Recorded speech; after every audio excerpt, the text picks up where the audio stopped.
Hi, ladies and gentlemen. Thank you so much for joining. My name is Keith Brooks. If I was a chef, they would call me Keith Cooks. And thank you so much for tuning in to another episode of a new series. Show where every episode we take a look at a new franchise and tell you everything you need to know about it and everything you don't. And today, we are looking at a heavyweight. That's right, the Italian Stallion, the Philadelphia fighter, Rocky Balboa. Oh, you didn't hear a bell? Ding, ding.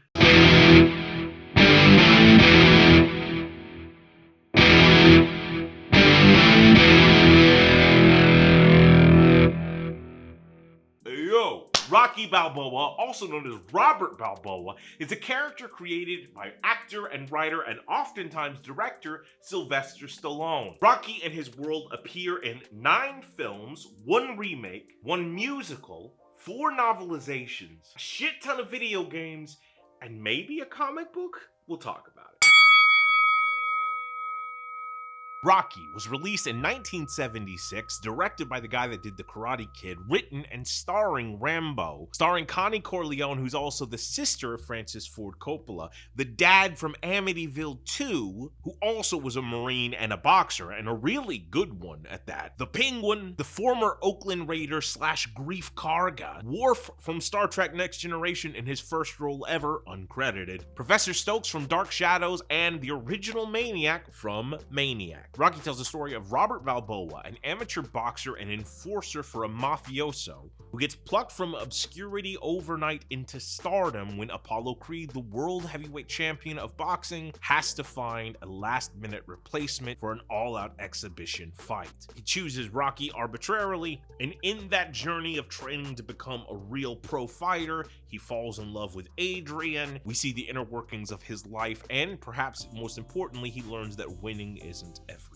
Stallone wrote the film in 3 days. It was shot over 28, but Stallone refused to sell the rights to the film unless he could star in it. With a budget of $1,076,000, it became the highest grossing film of 1976, ranking in $225 million, 3 Oscar wins, including Best Picture, and in 2006, the Library of Congress inducted it into the National Film Registry. Stallone wrote the script in 3 days after watching a bout between Muhammad Ali and Chuck Webner. Chuck Webner noted the similarities between this story and his and would later sue Sylvester Stallone, settling for an undisclosed amount. Robert Balboa, also better known as Rocky, is a southpaw fighter in a rough and tumble town. Burt Young, who plays Paulie, his eventual brother-in-law, was a student of Lee Strasberg and believed in dedication to the role, and he felt that Paulie, after working all this time in a meatpacking plant, would be sort of old and decrepit. In order to achieve this, he would put turpentine on his hands, rub it in, and then dry it off, causing his hands to sort of seize and giving him a little bit of age on his body that he didn't have yet. Henry Winkler, the Fonz himself, starred in the movie Lords of Flatbush with Stallone and helped actually sell the script of Rocky to ABC for a TV movie. But when they wanted to hire writers to rewrite the entire thing, Stallone and Winkler convinced ABC to sell the movie back to them. Originally, United Artists, the studio that wound up making the movie, wanted to have as Rocky either Ryan O'Neal, Robert Redford, James Caan, or Burt Reynolds. Stallone was insistent that he had to be the lead, United Artists only agreeing to this terms if they could reduce the cost of the film to something at the time considered independent. The team that produced this film thought that they could take such an extreme risk on unknown stars and unknown talent because they had a big blockbuster in the making, Martin Scorsese's New York, New York, which flopped. Conveniently, Rocky covered all of their losses for that film and for the films of the past 2 years. Ken Norton was originally wanted for the part of Apollo Creed. Carrie Snodgrass was actually hired for the part of Adrian, but left due to a dispute about the finances. Susan Sarandon later auditioned for the part, but was deemed too pretty to play the role. Legendary boxer Joe Frazier appears in the film, and a lot of the film's scenes of training were actually inspired by his regiment.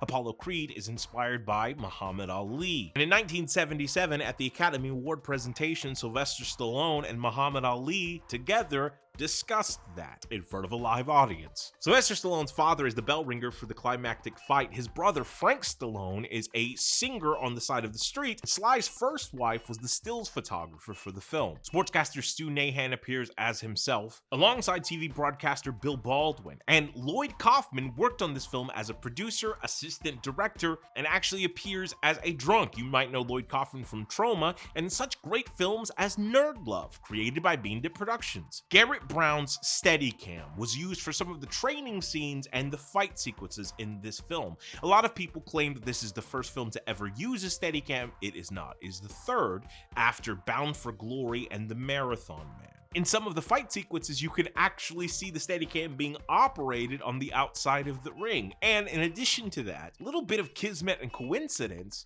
the first test footage ever shot on a Steadicam was on the steps in Philadelphia that Rocky has now made famous. The original draft of the script was a lot darker, with Mickey being a racist and Rocky deciding to throw the towel in the big fight because he decides he doesn't want to be a boxer anymore. Famously, to create some realism for the fight sequence, they actually hit each other, and that's a trend that will continue throughout the vast majority of the Rocky films. By the end of filming the ultimate climax, Sylvester Stallone suffered from bruised ribs and Carl Weathers had a damaged nose, the exact opposite of what their characters had. Adrian's first date with Rocky at a closed ice skating rink wasn't that way on purpose. Originally, there was going to be a big crowd. It was going to be during operational hours. However, with the lack of budget, they realized they couldn't afford extras and rewrote the scene on the fly.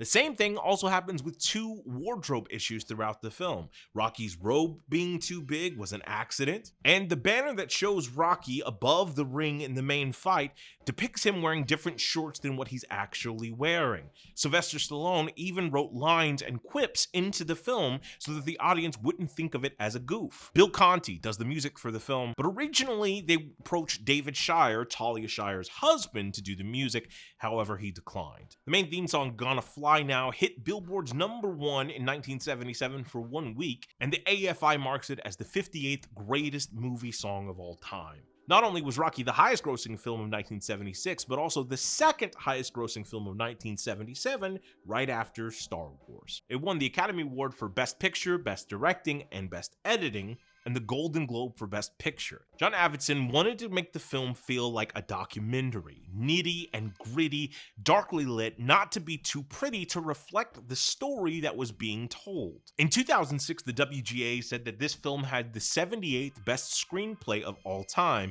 and the AFI says it's the second best sporting film ever made after Raging Bull. In 2008, Empire said it was one of the 500 greatest films ever made, but in 2005 said it was one of the 9 worst films to ever win the Best Picture Academy Award. The famous scene of Rocky running up the steps of the Philadelphia Museum of Art has sort of been burned in the cultural zeitgeist as a huge moment of pop culture. So much so that those steps are often referred to as the Rocky Steps. In 1982, a statue was commissioned for the filming of Rocky III, and the city of Philadelphia elected to keep it after the film was done shooting. Now, they would go back and forth with this a couple of times, but at the time, Dick Doran, a member of the city council, said that Sylvester Stallone and Rocky had done more for the city of Philadelphia than anyone since Benjamin Franklin. The statue was later moved to outside the Spectrum Marina, then back to the steps, then back to Spectrum, but now resides right beside the steps. That scene is frequently parodied in films like You Don't Mess with the Zohan, The Fresh Prince of Bel-Air, and The Nutty Professor. In the 1996 Summer Olympics, Philadelphia native Don Staley was elected to run up the steps, and in 2004, John Kerry ended his pre-convention presidential campaign, that was hard to say, at the end of the Philadelphia Museum of Art steps.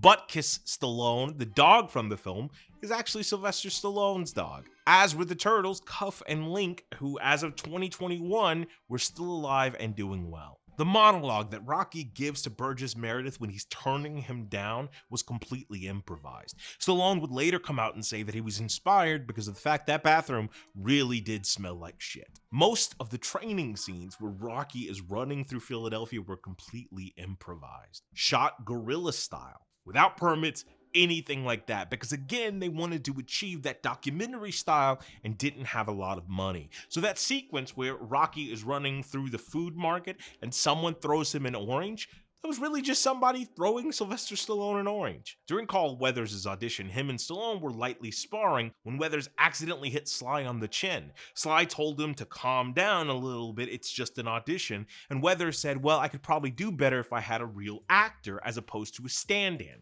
The director laughed and said that Stallone was the actor and the writer. Weathers looked at him and said, well, hopefully he'll get better. Stallone offered him the job then and there. The scene of the night before the fight where Rocky confesses his fears and his worries to Adrian was originally going to be scrapped from the entire production. They were running behind schedule and just didn't have the money to do it, but Sly insisted that this was the most important scene of the film. Sylvester Stallone had one take to nail it, and I think absolutely did.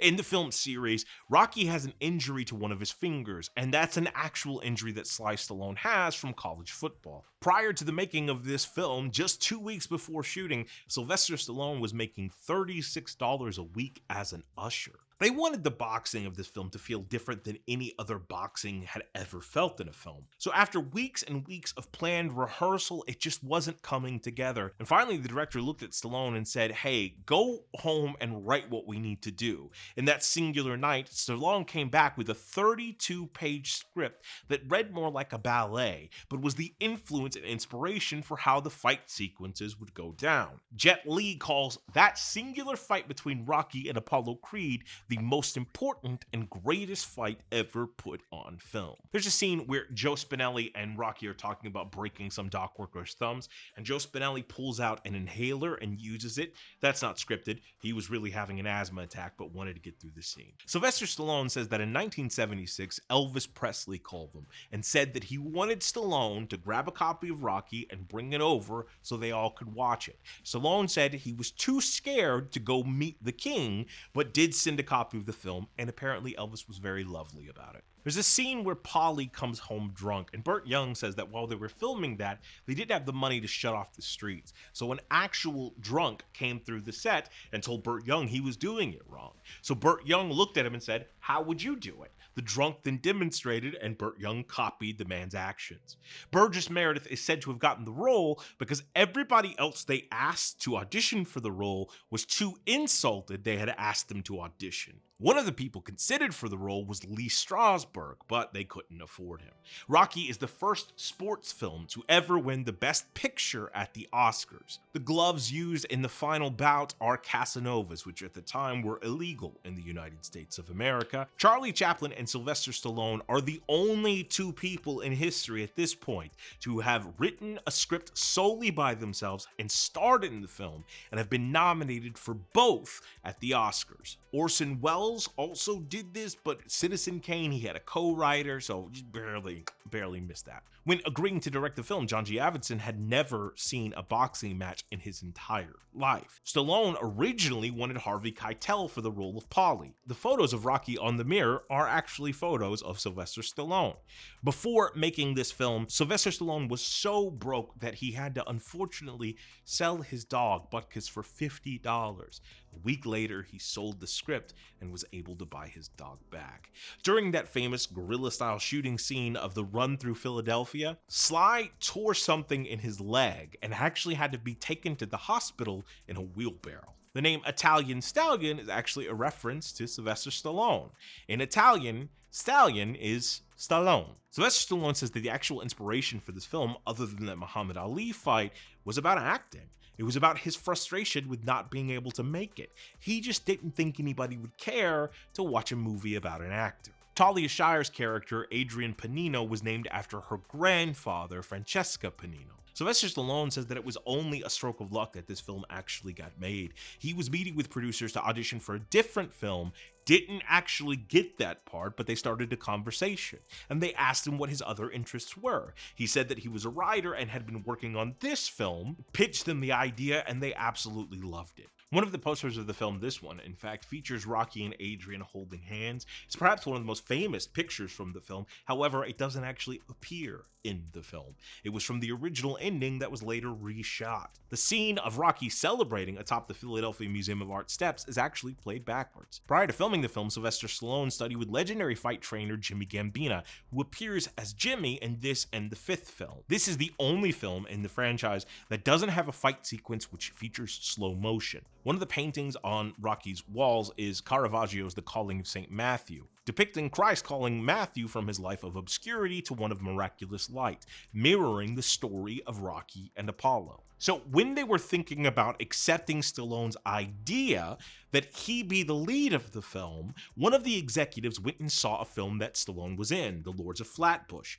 When he asked someone he was with who Stallone was, they mistakenly pointed to an actor named Perry King. So when the film was actually greenlit, the executives thought this guy was going to be their lead. Stallone treated this film as his baby, and so even after production wrapped, he kept hounding the director to be in the editing room.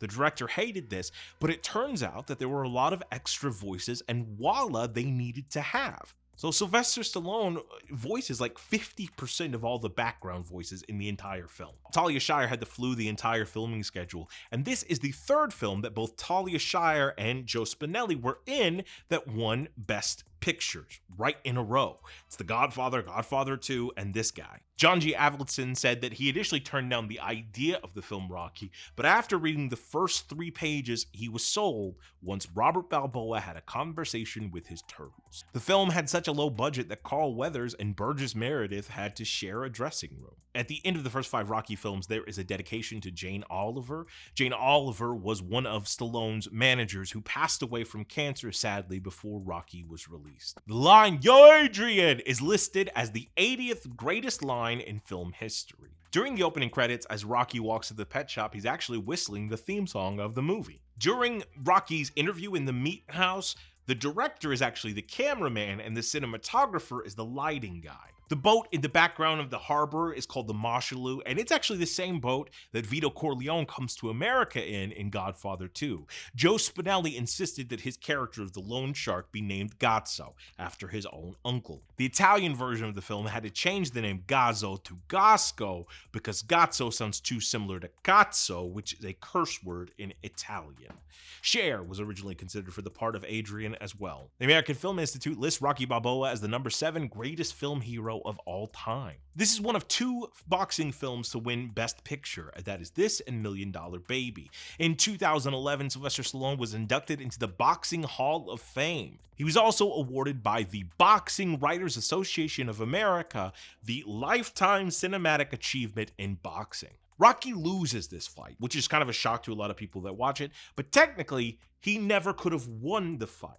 He wasn't ranked in the top 10, which is a requirement to hold the belt. This is the only film in the franchise where you don't actually see the opponent training. Other actors considered for the role of Mickey are Lee J. Cobb, Lou Ayres, Victor Jory, and Broderick Crawford. John Boorman was the director they originally wanted for the film, but he turned him down. Jackie Chan says that this is his favorite movie of all time and considers Sylvester Stallone one of his idols. Sylvester Stallone's daughters in 2021 on their own podcast speculated that their father's love of Hercules and Edgar Allan Poe made the perfect combination for the character of Rocky. A poll of former heavyweight champions and boxing writers listed Rocky Balboa as the greatest fighter in all movie history. Warren Beatty was actually offered the role of Rocky prior to the Stallone deal, and because of the success of this film, Sylvester Stallone got the chance to audition for Han Solo. This is the only Rocky film to be dubbed into Puerto Rican Spanish. Today, people that speak Puerto Rican Spanish often refer to themselves as Boricuas. It's a way to illustrate their Taino heritage, and Puerto Rican Spanish is a mixture of Taino, Spanish, English with some African pronunciations. Footage from this film was used in the 2013 film Grudge Match. Now, what do I think about this one? Look, this movie is great. People shit on Stallone a lot, and they sort of just simplify him as a meathead. This man was actually a fucking Rhodes Scholar. Like, he is kind of brilliant in his own way and really gets to the heart of who this character is. And the characterizations in this film just feel so authentic across the board. I love how it is not paint by numbers. Things don't go well for Rocky. And I think that's a part of the charm of this and the entire franchise, is seeing a person struggle but still find a way to overcome that. And that's what makes it the underdog story. It's that it's not even about winning, it's just about getting through it. Yeah, this to me is an absolute classic.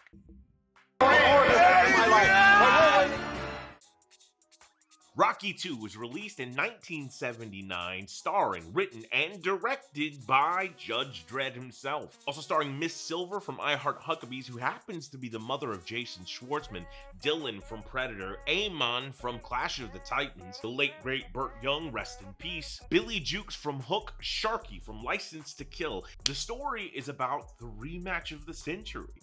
Rocky proving that he wasn't just a fluke, a one-time accident or flash in the pan, as he battles against Apollo Creed and, spoiler alert, wins this fucking time. Stallone has been very open about this being a meta-commentary about how he felt after Rocky won.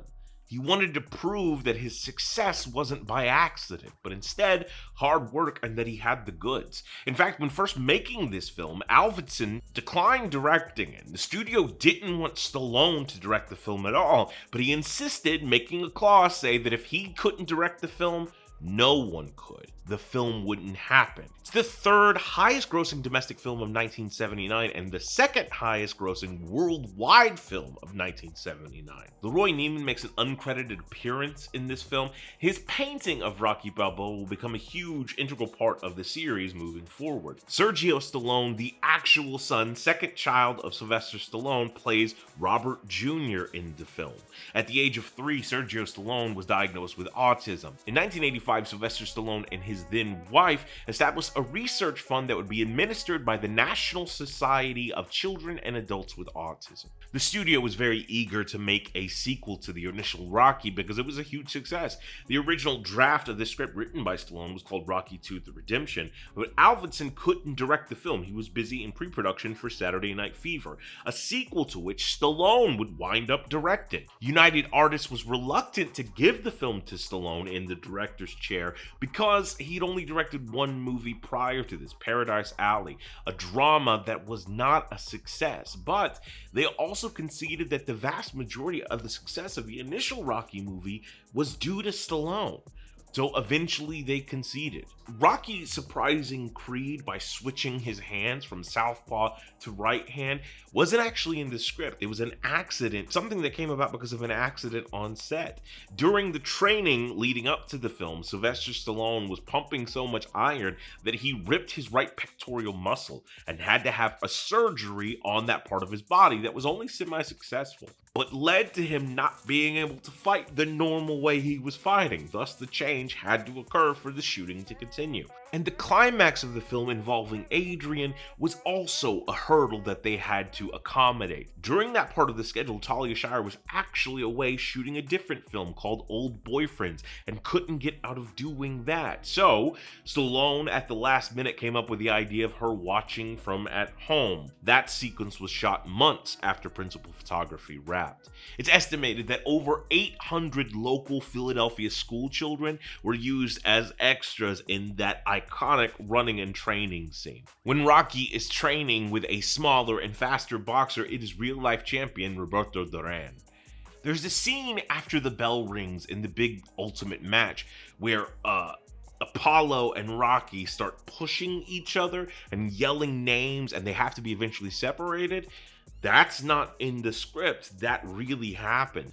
During the boxing bout, a couple of punches actually landed, so the two actors were extremely upset with each other and almost came to blows for real. However, the cameras were still rolling, and Stallone loved the authenticity of what was happening, so he put it in the movie. In an original draft of the script, we see when Rocky first meets Mickey and learn Rocky's real name of Robert Balboa. Analysis by Philadelphia locals of all of the places that Rocky is seen running during the training montage revealed that if he actually did that run, he would be running 30.2 miles every single day. As soon as he completed writing the script for Rocky II, at the time The Redemption, Sylvester Stallone began writing the script for Rocky III. Originally, he conceived it as a trilogy of films with no concept of a fourth film being planned. Chuck Wepner, one of the inspirations for Rocky, was initially offered a role in this film as a trainer by the name of Chink Webber, but the reading didn't go so well, so the character was scrapped for this film, with that name later appearing in another Stallone film in 1989 called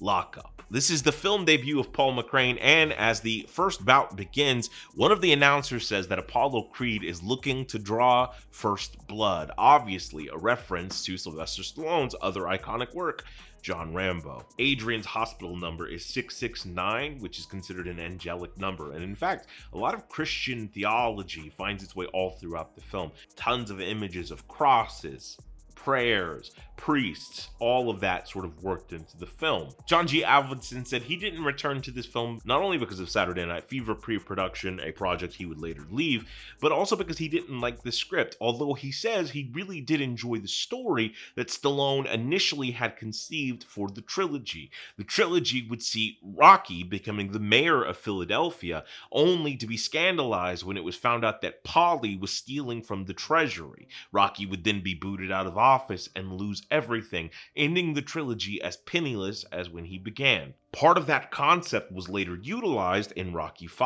In the film, actress Ritunya Alda plays the doctor that comes to tell Rocky he has a son and Adrian has slipped into a coma. Ritunya Alda also played the wife of Burt Young in the sequel to the Amityville horror Amityville 2: The Possession. The film has a memorial to Jane Oliver at the end of it, just like the first one. The opening of the movie Hot Shots uses crowd footage from this film. I think this movie's solid. I think Stallone stepping into it, he tries to sort of still convey a lot of that cinema verite that Avildsen sort of brought to it.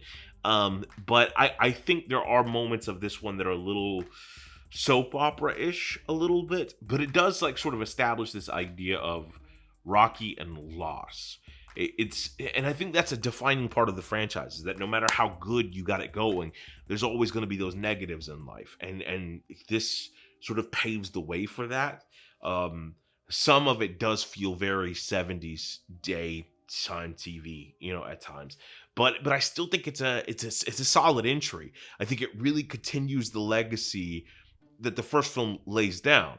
Maybe not as 5-star as it, but it still does a great job in pushing it forward. Cowards do that, and that ain't you! You're better than that! Rocky III was released in 1982, directed, written, and starring King Shark and Teddy from Gracie and Frankie, who also happens to be the mother of the Princess Diaries guy, Combat Carl, Puff the Magic Dragon, B.A. Baracus, Shep Ramsey, and Ina Freed, who is also the voice of Timothy from The Secret of Nim. So Rocky III tells the story of Rocky being on top of the world as the heavyweight champion, but you're always going to have a challenger. And in this film, the challenger takes on the appearance of the man who pities all fools himself, Mr. T, playing the iconic Clubber Lang. Now, the script departed from what Stallone's original intentions were, but again, Stallone pulled on his own life experience after the success of Rocky to sort of write this film. And with the returning cast, most things were a lock, but it seemed like the casting of Lang was the most difficult thing to do. Real-life boxers Joe Frazier and Ernie Shevers were both attached to play this role, but Mr. T got the role after winning a television contest called America's Best Bouncer. This was his breakthrough role, but before that, he'd have been a bodyguard to Mike Tyson and Muhammad Ali. This is the first Rocky film to not be exclusively distributed by MGM. The film grossed $270 million, surpassing its predecessors, becoming the then highest grossing film of the franchise. In 1982, it was the fourth highest grossing domestic film and the second highest grossing worldwide film. The song from the film, Eye of the Tiger, went on to become a classic and was nominated for an Academy Award. A then unknown Morgan Freeman auditioned unsuccessfully for the role of Clubber Lang's manager. And actual footage of Sylvester Stallone's appearance on The Muppets was reused in this, with Jim Henson himself redubbing Kermit's line to say Rocky Balboa instead of Sylvester Stallone. The version of Eye of the Tiger that appears in the film is actually just the demo track. It's only the finished version that appears on the soundtrack. The statue of Rocky from this film is created by A. Thomas Schoenberg. 3 of these statues were created, and we sort of already talked about the where do we put it sort of scenario that occurred.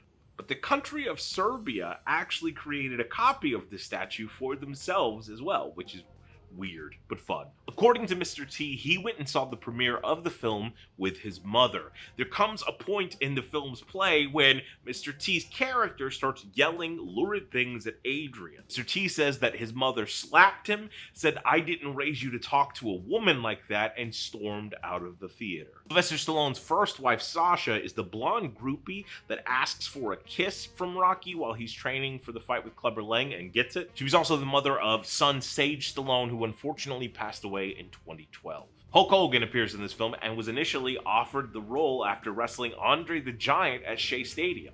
He initially thought it was another wrestler just playing a prank on him, so went on a multiple months-long tour in Japan. When he got home, at his house was waiting a Western Union package with Sylvester Stallone's offer for him to play the role of Thunderlips. He immediately signed on for the film. Because Hogan agreed to be in this movie, he was fired from the then WWF by Vince McMahon Sr. However, when the movie was such a success, the son of the former owner, Vince McMahon Jr., who was now in charge of the company, rehired Hogan, making him the center of what would become World Wrestling Entertainment, culminating at WrestleMania 1985, where Hulk Hogan and Mr. T fought together as a tag team. In the scene where Rocky body slams Hulk Hogan, Sylvester Stallone admits he wasn't able to deadlift Hulk Hogan, so that's entirely Hulk Hogan jumping to make that happen. This is the film where Mr. T originates his catchphrase. When asked about the rematch, Clubber Lang says, "No, I don't hate Balboa, but I pity the fool." That line would become synonymous with Mr. T's entire career. On Johnny Carson, Sylvester Stallone said that him and Mr. T decided to go all out from the middle to all the way of the end of their big climactic battle, punching the ever-loving shit out of each other. A song entitled "You're the Best" by Joe Esposito was originally recorded for this film. However, Stallone elected to use Survivor's "Eye of the Tiger" instead. "You're the Best" would go on to appear in The Karate Kid, directed by John G. Avildsen, who had directed the first Rocky. During the many reworkings of the concept of Rocky III, Stallone had initially seen this as a rags to riches, riches to rags type of story, where by the end of the third film, Rocky would be completely broken and have fallen out of the grace of the public eye. However, in another version, Stallone envisioned a final bout between Clubber Lang and Rocky Balboa at the Roman Colosseum, and even went as far as to try and figure out a way to get the Pope in the film having a meeting with Rocky in character. When Roger Ebert asked Sylvester Stallone about the still in production Rocky film and how it would all come out, Stallone said, "If I had nerve, if I had real nerve, I would let Rocky die at the end of the third film." So when they shot Rocky, they put the statue at the top of the steps of the Philadelphia Museum of Art. However, the mayor said that they didn't want a movie prop to represent art for them, so they took it back down. A fan of the Rocky films, an 8-year-old girl who lived in Philadelphia by the name of Nicole Bird, started a petition to get the city to put the statue back up there. She got over 10,000 signatures. The statue was placed back at the top of the steps for the premiere of Rocky III, and at the premiere, Rocky himself, Sylvester Stallone, lifted Nicole onto his shoulders in a celebratory moment. On the marquee at Radio City Music Hall, it's listed that Rocky is fighting Joe Zack. Joe Zack was mentioned in the first film as a potential candidate for Apollo to fight. Zack also happens to be the maiden last name of Sylvester Stallone's first wife. Rocky's home exterior in this film is actually the exterior of Muhammad Ali's house in Chicago. Sylvester Stallone says that he didn't initially intend for Mickey to be Jewish, but rather an Irish immigrant. However, he saw the inclusion of the Jewish heritage as an acknowledgement of the many Jewish people that had brought the sport of boxing to where it was. Sylvester Stallone says that in his headcanon, Clubber Lang became a born-again Christian and a ringside announcer. The ring announcer, played by the distinctive voice Jeff Timken, returning from Rocky II, unfortunately died in a car accident prior to the film's release. Chuck Wepner, one of the inspirations for the character of Rocky Balboa, says that the fight between Balboa and Thunderlips was inspired by his own bout with legend Andre the Giant, Wepner saying that he was thrown out of the ring the same exact way. Ernie Shavers says that the reason he didn't get the Clubber Lang part is because during the audition, Stallone kept goading him to go more intense with the fighting, and Ernie Shavers punched him and really hurt Sly. The casting director says that the reason Shavers didn't get the part was because his voice was too high-pitched. You can see Sylvester Stallone's brother Frank Stallone singing the song Pushin' in the film. It also appears on the soundtrack. Sylvester Stallone says that he drank 25 cups of coffee a day during production of this film.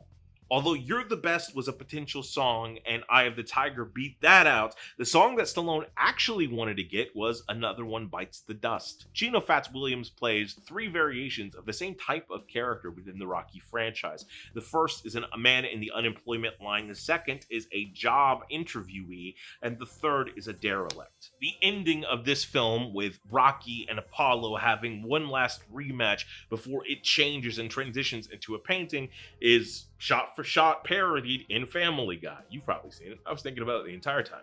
The Rocky 3 fight scenes were shot back to back with an episode of the TV series The A-Team, Season 3, Episode 16, The Champ. Producers initially considered superstar Billy Graham for the role of Thunderlips, but deemed him too old. Hulk Hogan cites superstar Billy Graham as one of his major influences in his wrestling career. In this film, Rocky tells his son the story of Goldilocks and the Three Bears. In the film Grumpier Old Men, Burgess Meredith tells the story with kind of a different twist. From the years 1983 to 1985, Hulk Hogan used the song The Eye of the Tiger as his ringside entrance theme music. This is the only Oscar-nominated film to ever feature Hulk Hogan. Of all of the feuds that Rocky has ever had, Clubber Lang is the only person to bring Adrian into the confrontation. Look, I think this movie, I think 2 it's great, but it has like some weaker aspects to it. I think by 3, Stallone knows what he's fucking doing. And I think one of the things that you sort of just forget over time is that Mr. T has a charisma about him. He's not Daniel Day-Lewis, but he doesn't need to be. When T is talking shit, I believe every aspect of it. Like, he is so intense and such a different opponent than... It's such a different type of charisma than what Apollo Creed has, right? And so that makes it such a fucking interesting thing. And it's Stallone coming from a completely different place. Like the character of Rocky is so family man versus Clubber Lang being about, I'm gonna beat somebody's ass. And that dichotomy is just so interesting. I think the Rocky movies have really compelling villains, and they do a great job of, especially in this one, making you fucking hate him, and it's just great. Like I dig it. I dig it a lot. This might be, I think the one is so classic, but the third one is, man, it's got some great stuff in it.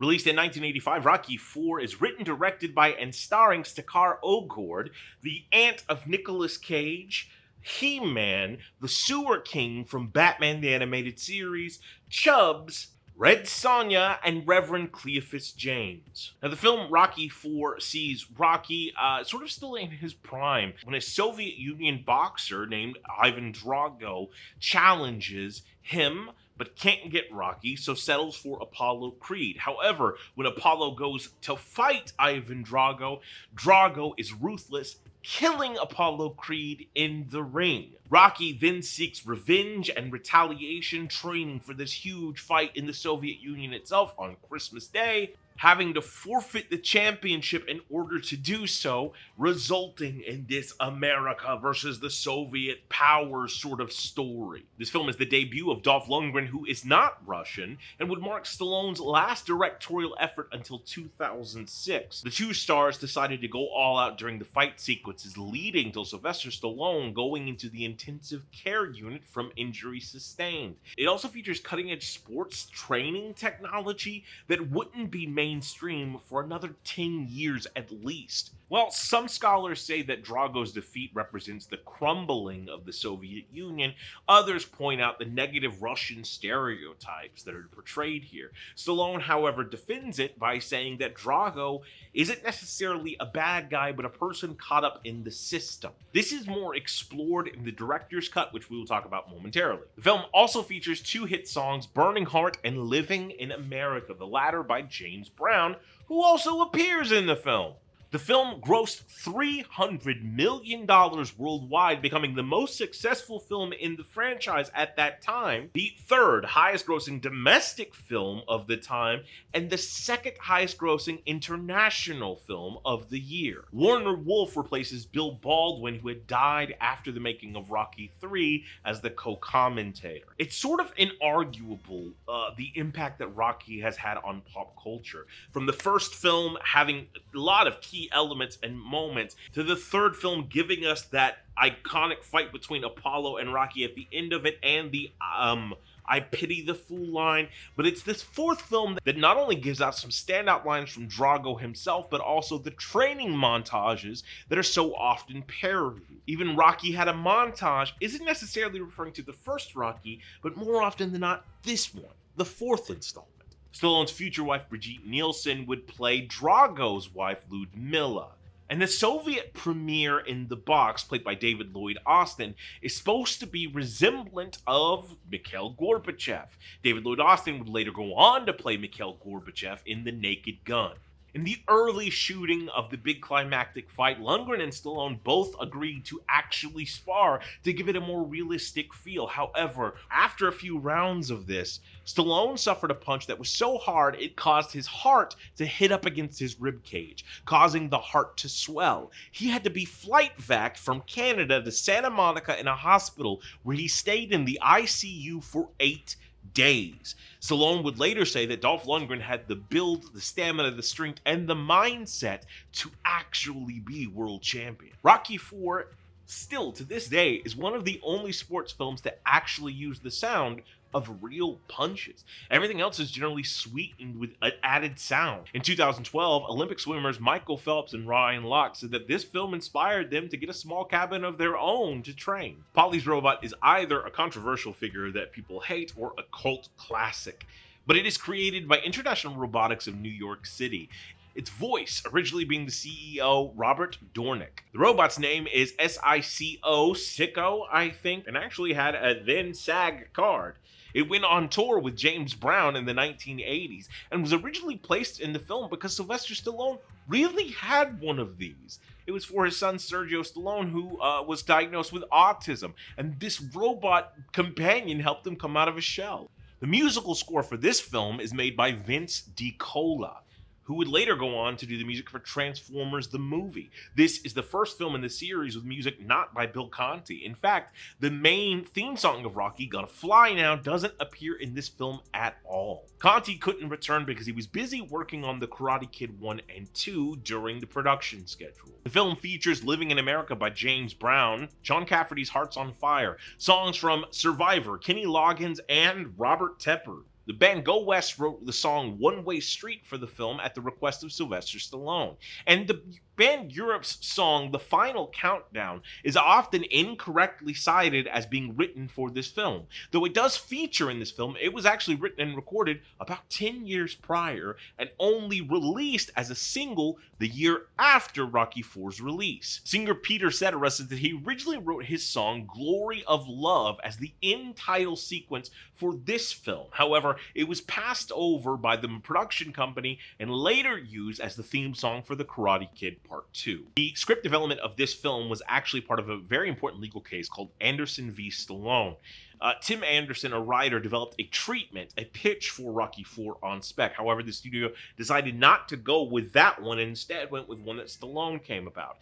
Anderson found a lot of similarities in between his version of the story and Stallone's version and sued, going to court. The court found that Anderson's treatment was actually derivative of Stallone's work and that Stallone had held the right to the characters. Since Anderson's work was based on Rocky 1 through 3, Anderson was not entitled to the stories that would come from those characters. They also cited that there weren't enough commonalities or similarities to think that Stallone had plagiarized anything. This was the highest grossing sports movie until The Blind Side in 2006. It was also the highest grossing fourth film in a franchise since Sudden Impact in 1983. It was the release of this movie that solidified the Thanksgiving holiday as a prime real estate for distributors to release film. Originally, Stallone wanted to do a spin-off from Rocky IV focused on Ivan Drago's life post-boxing. However, upon reflection, he realized that these people had beaten themselves beyond the point of reason, and that idea about the consequences of a life of pugilism led to the plotline of Rocky V. Russia's state-run Russia Beyond published an article in 2021 detailing the trip of Russian goodwill ambassador Katya Lecheva to the United States in the 1980s, where she saw Rocky IV. She reportedly was so disgusted with the portrayal of the Soviets, finding that the film was just a propaganda machine that the Americans used to vilify the Russians. In 2002, Russia's Maxim listed this film as number 8 in the top 12 most delusional films about the Russian people. What a weird specific niche that article is. James Brown can be seen in the film performing his single Living in America. This was his first top 40 hit in 11 years. Originally, Dolph Lundgren was passed on the part of Ivan Drago because he was deemed too tall. Tony Burton actually appears in this film playing chess, and in real life is a chess master. Reportedly, once beating Stanley Kubrick on the set of The Shining so bad that Kubrick quit for the day. Arnold Schwarzenegger helped Dolph Lundgren train for this film in order to be in the best shape possible. That hit the one in the middle story is actually a real part of boxing lore. Max Baer was fighting Max Schmeling in 1933 when Schmeling hit Baer so hard it made Baer groggy. He goes back to his corner where former boxer Jack Dempsey is and tells him, "I'm seeing 3 of them," where Jack Dempsey tells him the famous line, "Just hit the one in the middle." Baer went on to score a 10th round knockout. In the Italian dub, Ivan Drago's most famous line, "I must break you," was instead translated into "I break you in two," Ti spiazzo in due, which became in Italy the most popular line of the entire film. None of the actors who played Russians are Russian. Lundgren is Swedish, Brigitte is Danish, and everybody else is American. In the training montage, Rocky grabs a picture of Ivan Drago and crumples it up. This is a callback to when Apollo Creed did the same thing to Rocky's picture in Rocky II. While this is Dolph Lundgren's breakout film, it wasn't his first actual appearance. Dolph Lundgren actually appears in A View to a Kill as one of the bodyguards. In reality, Soviet fighters weren't actually allowed to fight American fighters during the Cold War. Though not actually stated in the film, Stallone's intention was that it be understood that Drago was a member of Russia's Spetsnaz Special Forces program, which is like the elitist of the elite of their military. In the shooting script of this film, Brigitte Nelson's character doesn't actually appear. All of her dialogue is actually from Nikolai Koloff, that character. It's most likely that Stallone included her and changed some things up because they were dating at the time. A special teaser trailer would premiere in theaters before this movie actually being completed. In it, you would see Dolph Lundgren's character standing in front of a Soviet flag, telling you who he was and that he was going to be the man that destroyed Rocky Balboa. Then you would hear the Rocky fanfare, see some training montage that's not actually included in the film. Then it would end in the big climactic battle. This wasn't something shot for publicity, however, it was just a part of the film, a promo that was originally supposed to be featured in the film, cut for time. Originally, Stallone intended Rocky to be a trilogy, and he said the only way he would do a fourth one is if Rocky had to step out of his comfort zone on an international stage. He said that he was inspired by the real-life 1936 and 1938 fights of Joe Louis and heavyweight champion turned Nazi puppet Max Schmeling. Rocky's iconic speech at the end of this film was completely improvised. Rutger Hauer was initially considered for the role of Drago's trainer. The state anthem of the USSR used in this film is incorrect. That's actually the one from the Stalin era. In 1977, the lyrics were changed. To promote the movie, Church's Fried Chicken sold Rocky t-shirts for $2.99 a shirt. The scene where Stallone deadlifts the wooden cart with Paulie, Adrian, and Tony in it is an homage to the 1958 release of Hercules, the movie that Stallone saw that made him want to be an actor and a bodybuilder. In addition to that, it's often said by everyone who knows Sly Stallone that his favorite character of all time is Hercules. Carl Weathers and Brigitte Nelson would later appear together in the Michael Jackson music video Liberian Girl. Sylvester Stallone got the name Drago from an Italian-American American family in Los Angeles that owned a bunch of high-end Italian restaurants in the 1980s. In order to make his death seem more authentic, Carl Weathers decided that when he fell, he would fall face first, later adding on some twitching motions. He was so convincing that the on-set medic thought he had actually been hurt.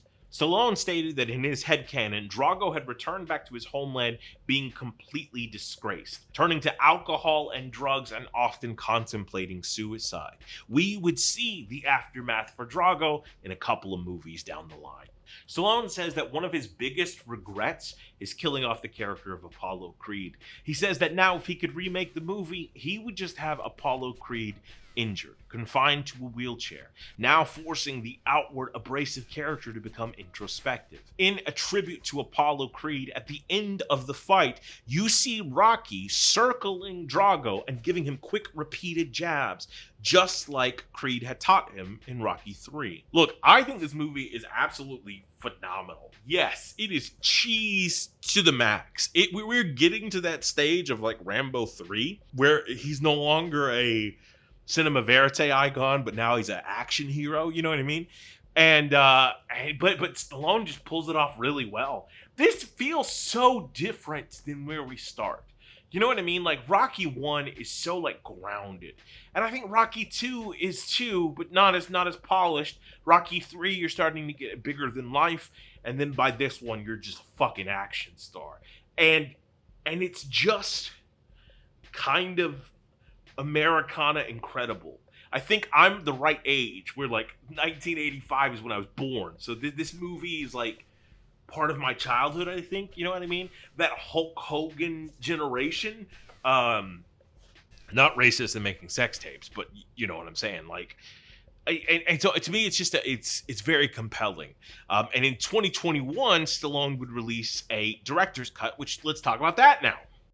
Women, we can lay. In 2021, Sylvester Stallone released a director's cut of Rocky IV entitled Rocky IV, Rocky vs. Drago. All the credits are the same, so you don't get that again. This new version of the film would have 38 minutes of new footage, either from alternate takes or completely new scenes, including an Apollo Creed funeral scene. That's kind of fucking fantastic. Now that 38 minutes isn't just an addition, but instead there were some subtractions of other scenes as well, where the original cut was 91 minutes, this is now 93. Some things removed from the movie were the robot. The robot's just gone now. Robert Dornick, the original voice and CEO of said company, said that Stallone cut this so he wouldn't have to pay Dornick any royalties. In addition to that, Brigitte Nelson's part in the film is heavily reduced, this being Stallone's ex-wife. Yet there is a scene added of Adrian and Drago's manager, which is kind of cool. Some of Bill Conti's music was put into the film, and some of the sound effects were sort of dampened, mostly some of the punching noises. Also, the Soviet applause to Rocky's speech was reduced, and in some places completely absent. The full name, Rocky IV, Rocky vs. Drago, the Ultimate Director's Cut, had a one-night theatrical show November 11th, 2021, and premiered on streaming the very next day. Yo, Tommy! I didn't hear no bell. Tommy. One more round. Rocky V was released in 1990, directed by the guy who directed The Karate Kid Part 2, written by and starring Barney Ross, starring Sage Stallone, who sadly passed away in 2012, but as a child appeared on The Glorious Ladies of Wrestling, the original Glow, which was promoted by Jackie Stallone, who is Sylvester Stallone's mother, featuring Globulus, Tommy Morrison, the coroner from Jason Goes to Hell, Eric from Entourage's first movie, and Dolores from Witchcraft 2. So Rocky V finds Stallone's character of Rocky Balboa completely penniless.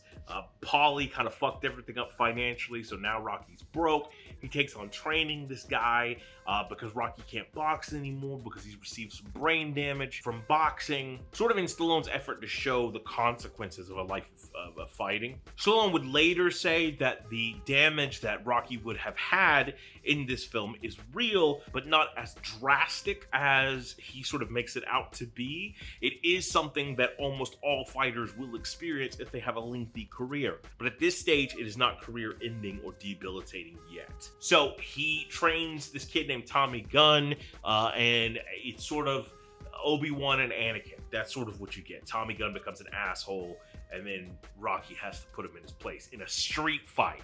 In this one, the fight doesn't even take place in a ring. It centers around boxing, but it's literally Rocky's beating the shit out of this kid outside, which is kind of crazy. So originally Stallone wanted this film to be a lot darker, but United Artists kept encouraging him to leave behind some of the dark elements from his original screenplay. This is the last appearance of both Burgess Meredith and Talia Shire within the franchise. It was released November 16th, 1990, and comparatively to the others, was just panned.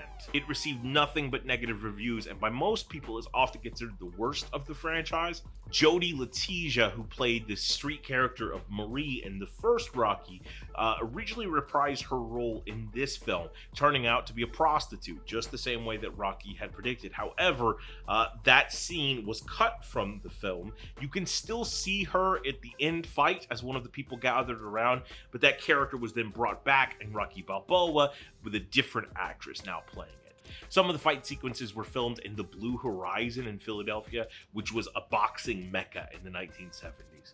So the scene where Mickey in flashback is giving a speech to Rocky is based on an interview by Customato from 1985, shortly after Mike Tyson gave his first bout professionally. There were other scenes with Burgess Meredith that were removed. There was one point when Rocky's having the fight with Tommy, and he would look over to a bridge overpass, and there would be Burgess Meredith giving him words of encouragement. That was ultimately cut from the film. As a promotional effort, the Golden Glove necklaces that feature so prominently in this film were replicated and given away at the Grauman Chinese Theater when you came and saw this film.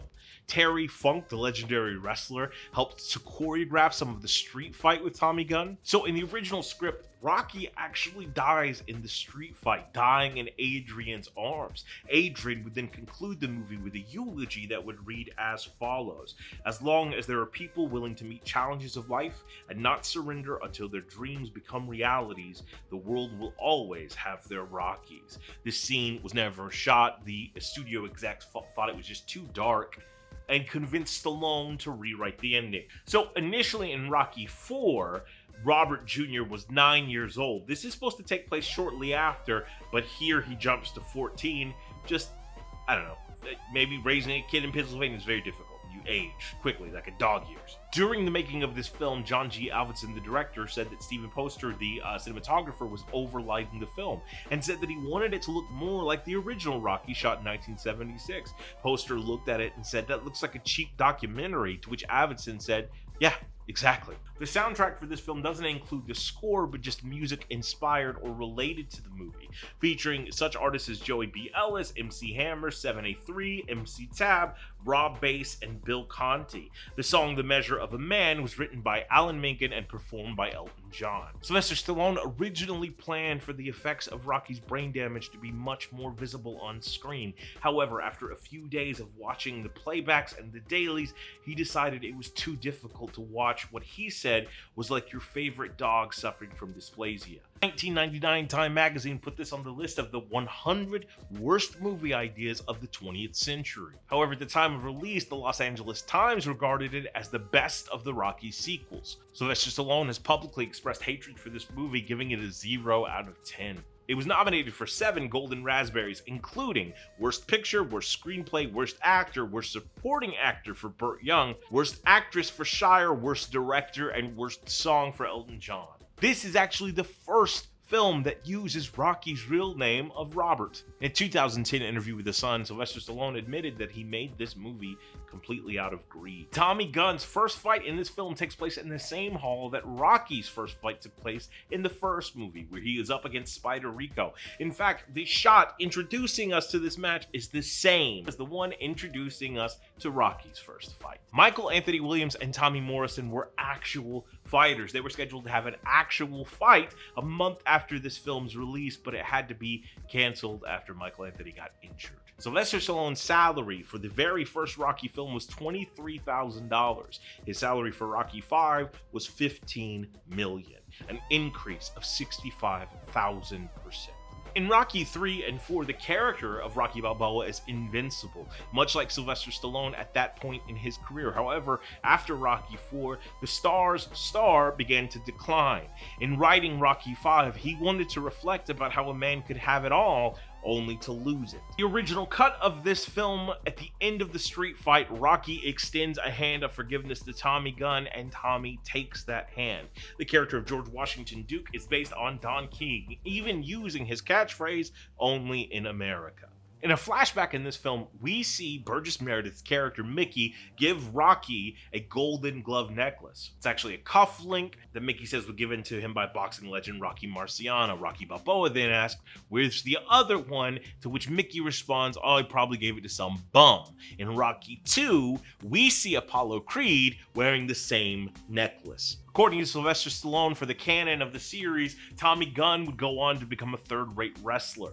In the scene where Robert Jr. is yelling at his father on Christmas, in the background we can see that one of the Christmas cards has Rambo written across it. Evander, the real deal Holyfield, was offered a role in this film but turned it down because they wanted him to lose. At this point in time, Holyfield was undefeated and didn't want to blemish that streak, even if only in a fictional world. This is the film debut of Kevin Connolly. Sylvester Stallone said that when they tried to go back and get some unused footage from the first Rocky film for this film, they found that somebody had incinerated all of the footage at some point during the 1980s. Tommy Gunn's manager, George Washington Duke, is not only a reference to Tommy's actual boxing name, Tommy the Duke Morrison, but that in itself is a reference to Tommy's supposed uncle, John Wayne, also known as the Duke. During the scene where Tommy Gunn knocks Rocky down, he was supposed to have a flashback to his bout with Clubber Lang. However, this was also cut. Jonathan Avildsen, the son of the director John G. Avildsen, appears in this film credited as Druggy. In the director's cut, there was a scene where he had a confrontation with Polly on the street that almost becomes physical. Look, I remember hating this movie as a kid. Just despising it, thinking it was absolutely terrible. And it's not great, but it's not as bad as I think everybody remembers it to be. It's actually a solidly constructed film, and I like where the story beats go. It makes sense in a story about the rises and falls of this character. It makes total sense in that.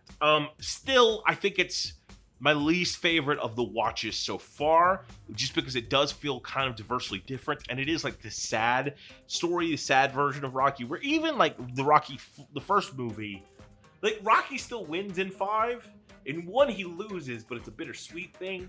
But in 5, it's he's won, but he's also lost everything still, and you don't like seeing that. But it is more gritty and realistic because of that nature. I don't know. I think it's a fine watch. I think it's totally fine. Just not my favorite. You got the heart, but you ain't got the tools no more. Now forget it. Rocky Balboa is a 2006 release, written, directed by, and starring John Spartan, also starring Antonio Tarver and Peter Petrelli. In the film, we catch up with our titular character who's been retired for many years. Unfortunately, Adrian has since passed away, showing another loss for our character, but he sort of reinvented himself as this restaurateur, as an owner of a small eatery within Philadelphia, yet he misses the glory days, so he thinks he's just going to enter a couple of low-key, low-level boxing matches just to put himself back out there, when all of a sudden he gets a challenge and an offer from Mason the Line Dixon, played by real-life boxer Antonio Tarver, that sort of mirrors the first Rocky movie, but now putting him at a different hierarchical place, going from somebody that had no name and had nothing to someone that had a name but now has nothing in this big David versus Goliath match. In contrast to some of the previous Rocky movies, the final fight sequence in this wasn't that scripted, featuring a lot of real punches being thrown by Stallone and Tarver. Also, at the time of Rocky's initial diagnosis in the mid-90s, a lot of research was being done into the injuries of these athletes, and still not enough is being done today because a lot of these companies are trying to protect their monetary interests. And in the story, Rocky at the time didn't seek a second opinion, and Adrian asked him to stop, so he did. In the passing years since, it's been discovered that tons of athletes, whether it be soccer players, rugby players, football, anybody in a contact sport, generally suffers from some sort of brain damage, from mild to extreme. Given what was stated in Rocky 5, today, a boxer in that same condition would be given a clean bill of health, thus allowing Rocky to go back to fighting. Stallone originally wanted Roy Jones Jr. to play the part of Dixon, but Jones wouldn't call Stallone back. Tarver, an actual boxer, knocked Stallone out in one of the fight sequences. For real. Stu Newhan, who was one of the ringside commentators for the first 3 Rocky films, provides commentary for the virtual fight between Rocky and Dixon. During the production of this film, Nahan was diagnosed with lymphoma and unfortunately passed away in 2007. Pedro Lovell, the actor who originally portrayed Spider Rico in the very first film, returns in this one as first a guest at Rocky's restaurant and then an employee. When asked about the decision to not include Adrian in the film, Stallone said that he initially wrote a draft where she was alive and well, but it didn't pack the same dramatic punch that the other films had. So he asked himself, what if she's gone? What happens then? It cuts this man's heart out and takes him down to 0. He then talked to Talia Shire about it, and later she regarded it as a smart decision because it makes the film deal with mourning and grief in a natural way and elevates Adrian to a mythical status. Mike Tyson, as well as other sports personalities and commentators, appear in this film. During pre-production of this film, they were looking for an arena to shoot the big ultimate fight scene. However, they kept running into obstacles. Stallone knew that there was going to be an upcoming pay-per-view with the main match featuring Bernard Hopkins and Jermaine Taylor at the Mandalay Resort and Casino in Las Vegas. Stallone asked HBO if they could just piggyback off of that match, paying for it, but using the same ring, the same crowd, the same announcement table, all of that stuff. They did. Only moments after the fight, the film crew moved in. Stallone was concerned that some of the audience might be a little upset about that. However, the minute he started walking down the aisle in character as Rocky, everyone in the entire auditorium stood up screaming, "Rocky! Rocky!" No one had told them to do that. They didn't even know what the movie was, but the minute they saw Stallone, they knew. Carl Weathers was originally going to appear in this film in flashback sequences. However, Weathers then lodged a lawsuit against MGM for unpaid royalties from the first 3 Rocky films. Because of the impending lawsuit, they weren't allowed to use him or his likeness at all. The film is partially based on the actual fight between George Foreman and Michael Moorer. Foreman had been retired since 1977, but in '87, the 38-year-old decided that he wanted to try to get back into boxing a little bit. By 1994, it culminated in a match between a 45-year-old Foreman and a 26-year-old Michael Moorer. Taking place November 5th in Las Vegas, the first 9 rounds were undoubtedly Michael Moorer's. He was outboxing Foreman at every single turn. At the start of the 10th round, Foreman was trailing on every single scorecard until he landed the perfect punch, a complete and total knockout, making him the oldest boxing champion in history. Adrian Balboa has a real tombstone in Philadelphia, and Milo Ventimiglia got the part of Robert Jr. because Stallone saw an audition tape and noticed that they both have a very similar thing happening with their mouth, where their lips kind of like droop and go to a side, and Stallone's like, "Yeah, it's like me. Let's do that guy." That's sort of what happened.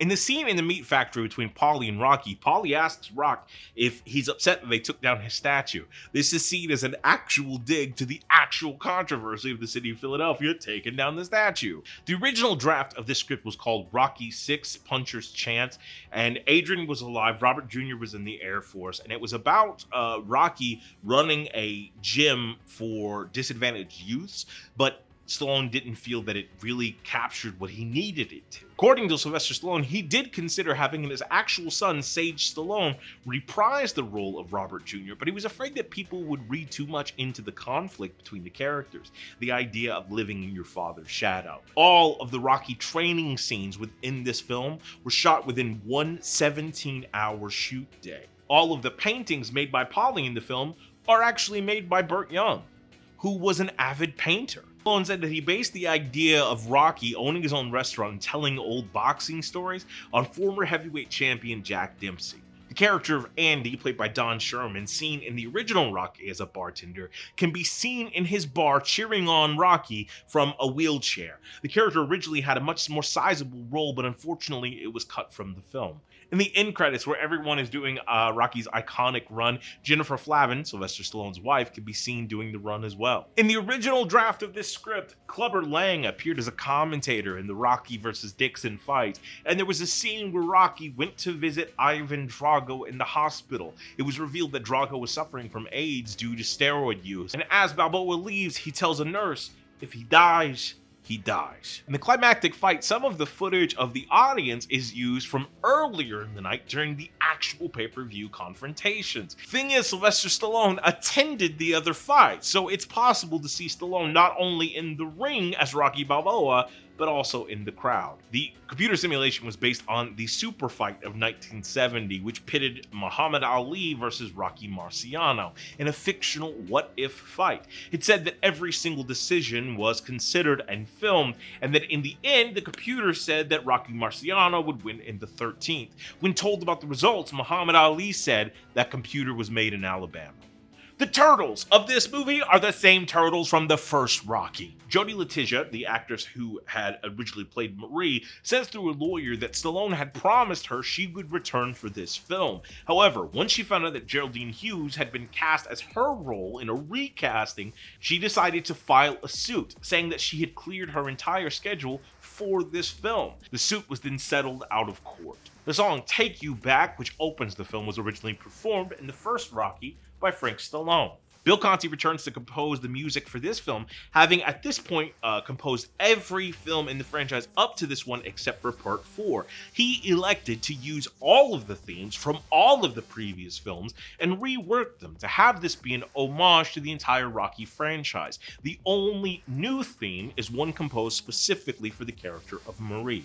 Whether or not this film actually has a soundtrack is kind of up to debate. On December 26, 2006, Capitol Records released a CD entitled Rocky Balboa, The Best of Rocky, a compilation CD that features the poster of this film on the cover. So, the CD contains short dialogue and musical remixes from all of the Rocky films. However, only 3 tracks included are from Rocky Balboa. The American version sees the 3-6 Mafia song It's a Fight, while the UK version sees the Natasha Bedingfield song Still Here. In the fight between Dixon and Balboa, one of the commentators says that Balboa was hit so hard his ancestors felt it. This is a reference to the 1963 fight between Muhammad Ali, who was then Cassius Clay, versus Henry Cooper. After the fight, a commentator asked Ali what had happened, and Ali said that Cooper hit me so hard my ancestors in Africa felt it. The film set was visited by then-Governor Arnold Schwarzenegger, who gave Stallone a certificate for recognition of his support of the state's film industry. In the final shots of the film, we're seeing Adrian's grave as Rocky walks away, gives a fist bump, and then fades away. Stallone's initial concept with this was to say that Rocky dies, that he fades away like everything else. The Creed series had not been conceptualized yet, so this was to be the final Rocky film. In 1984, Weird Al made a song called Theme from Rocky 13, parodying Eye of the Tiger. In the song, Rocky no longer boxes, but owns a deli. Kind of like in this actual movie. The very last scene to be filmed in this movie was Balboa ascending the famous steps. Stallone wanted this to be the last thing because he knew it would be an emotional send-off for the character. He intended for this to be the last time he ever played that character. And that moment became a distillation of the entire Rocky experience for him. Look, I think this movie's great. I think it's awesome. I think it does. One of the things that makes the Rocky franchise just great is he's so fucking human. You know what I mean? And he's such a charming character in his own way. Like, it's just unique, and you're rooting for him no matter what. And he is, at times, doing absolutely incredible things, but they're always surrounded and grounded by these real human plights and everything like that. And so even seeing Balboa in that jacket, like, it still feels great. He still feels like a real schmuck that's trying to get by in life. And I love the fact that coming back to the franchise, you know, all this time after, they didn't lose that, and that's awesome. That's wonderful. So yeah, I dig it. I like these movies a lot. They're great, man. Apollo Creed meets the Italian Stallion.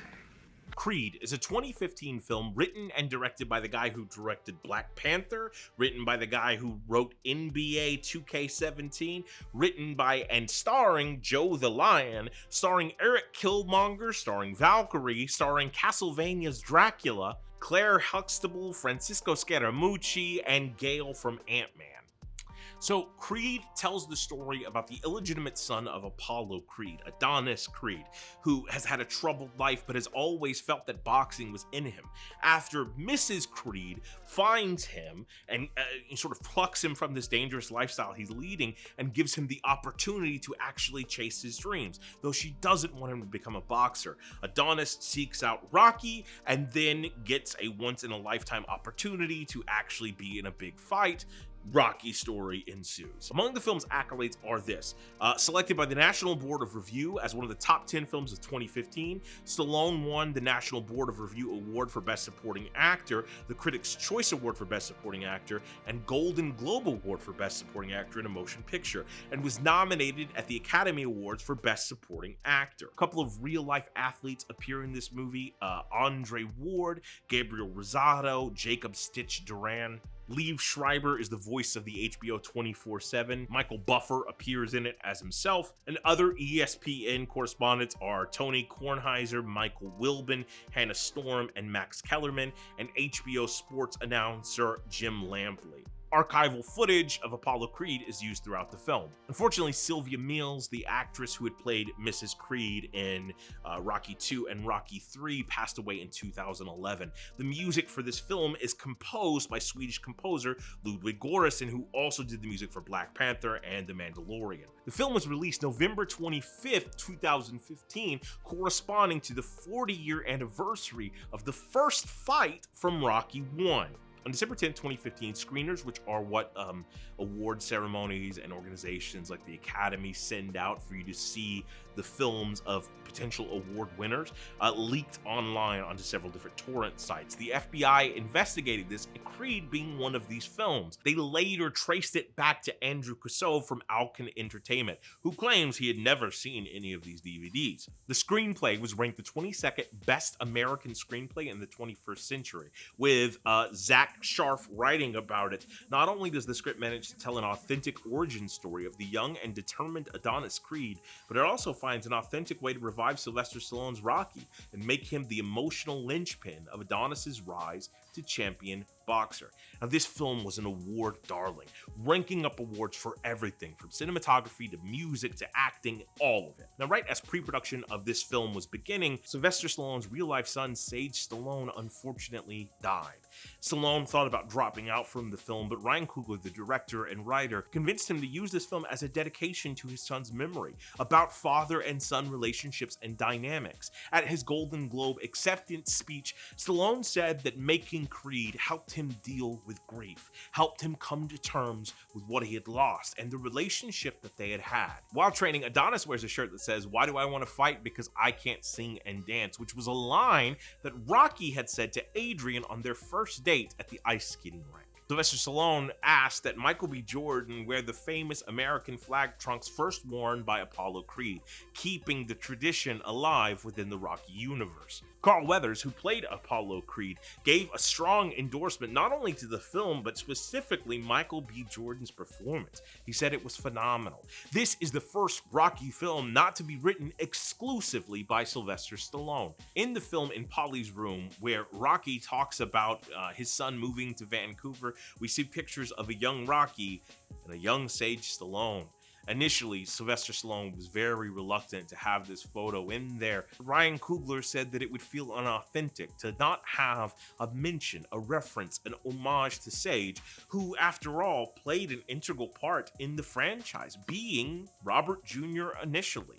Balboa reveals that Apollo Creed won that third secret fight. At the release of this film, Sylvester Stallone was 69 years old, the same age that Burgess Meredith was when they released the first Rocky. Sylvester Stallone is the third actor in history to receive an Academy Award nomination for playing the same character as both a lead and supporting role. Barry Fitzgerald, Al Pacino, and Sylvester Stallone. There are numerous extended shots in this movie. Maurice Alberti, the cinematographer, said that they wanted to penetrate the inherent manipulation of filmmaking. Probably the most celebrated example is an entire 2-round of the boxing match shot in one continuous take. Everyone, upon seeing it in the edit, thought it was a fake, with hidden cuts throughout it, but it actually is just one take. They used a Steadicam, did 13 takes in all, and wound up using the 11th take. Rocky's quote to Adonis, "Women weak in legs," is the same quote that Mickey gave him. In the filming of this film, Rocky, Sylvester Stallone, actually had to break up a real fight between two boxers. The line that Rocky says to Adonis, "There is no tomorrow," is the same line that his father, Apollo Creed, said to him. Following the tradition of his father, Adonis is named after a Greek god. Where Apollo is the Greek god of the sun, Adonis is a Greek demigod of beauty. The fictional Delphi Boxing Academy in Los Angeles is advertised as the home of Apollo Creed. Delphi in Greek mythology is where Apollo slayed a dragon. It's also suiting that in Liverpool, Adonis stays at the Adelphi Hotel. Not only a play on Delphi, but also Philadelphia. Adelphi being a place of brothers. Tessa Thompson, who plays Bianca, is actually a real musician. She's part of a group called Caught a Ghost and wrote 3 songs for this film. Wood Harris's character, Tony Evers, is Little Duke, the son of Duke, Apollo and Rocky's trainer. The place Adonis and Bianca go to get their cheesesteaks is some place called Max. It's the same place featured in Kevin Hart's Laugh at My Pain. As of 2018, Sylvester Stallone's nomination for this film is the first time an actor has been nominated for a movie that wasn't one of the first 3 entries in a franchise. You could argue now that Angela Bassett has sort of beaten that, but it's still the second Black Panther movie, but the 948th Marvel movie.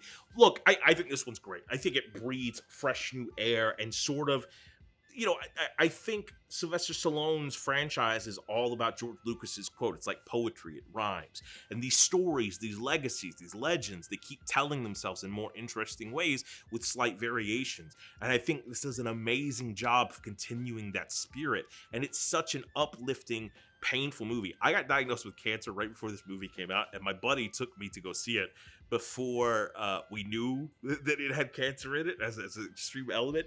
Boy, was that an awkward movie set. But still, by the end of it, I was fucking crying. How powerful the story is, how exceptional the acting is. It's just, all around, it's just a magnificent film. Like, it's perfect. I really dig it. I think Ryan Coogler has such an incredible visionary take on filmmaking, especially coming from a background of sports. He really nails that. And Michael B. Jordan is just phenomenal. Not trying to be Apollo and being his own character within this universe. He does some great, subtle, amazing work.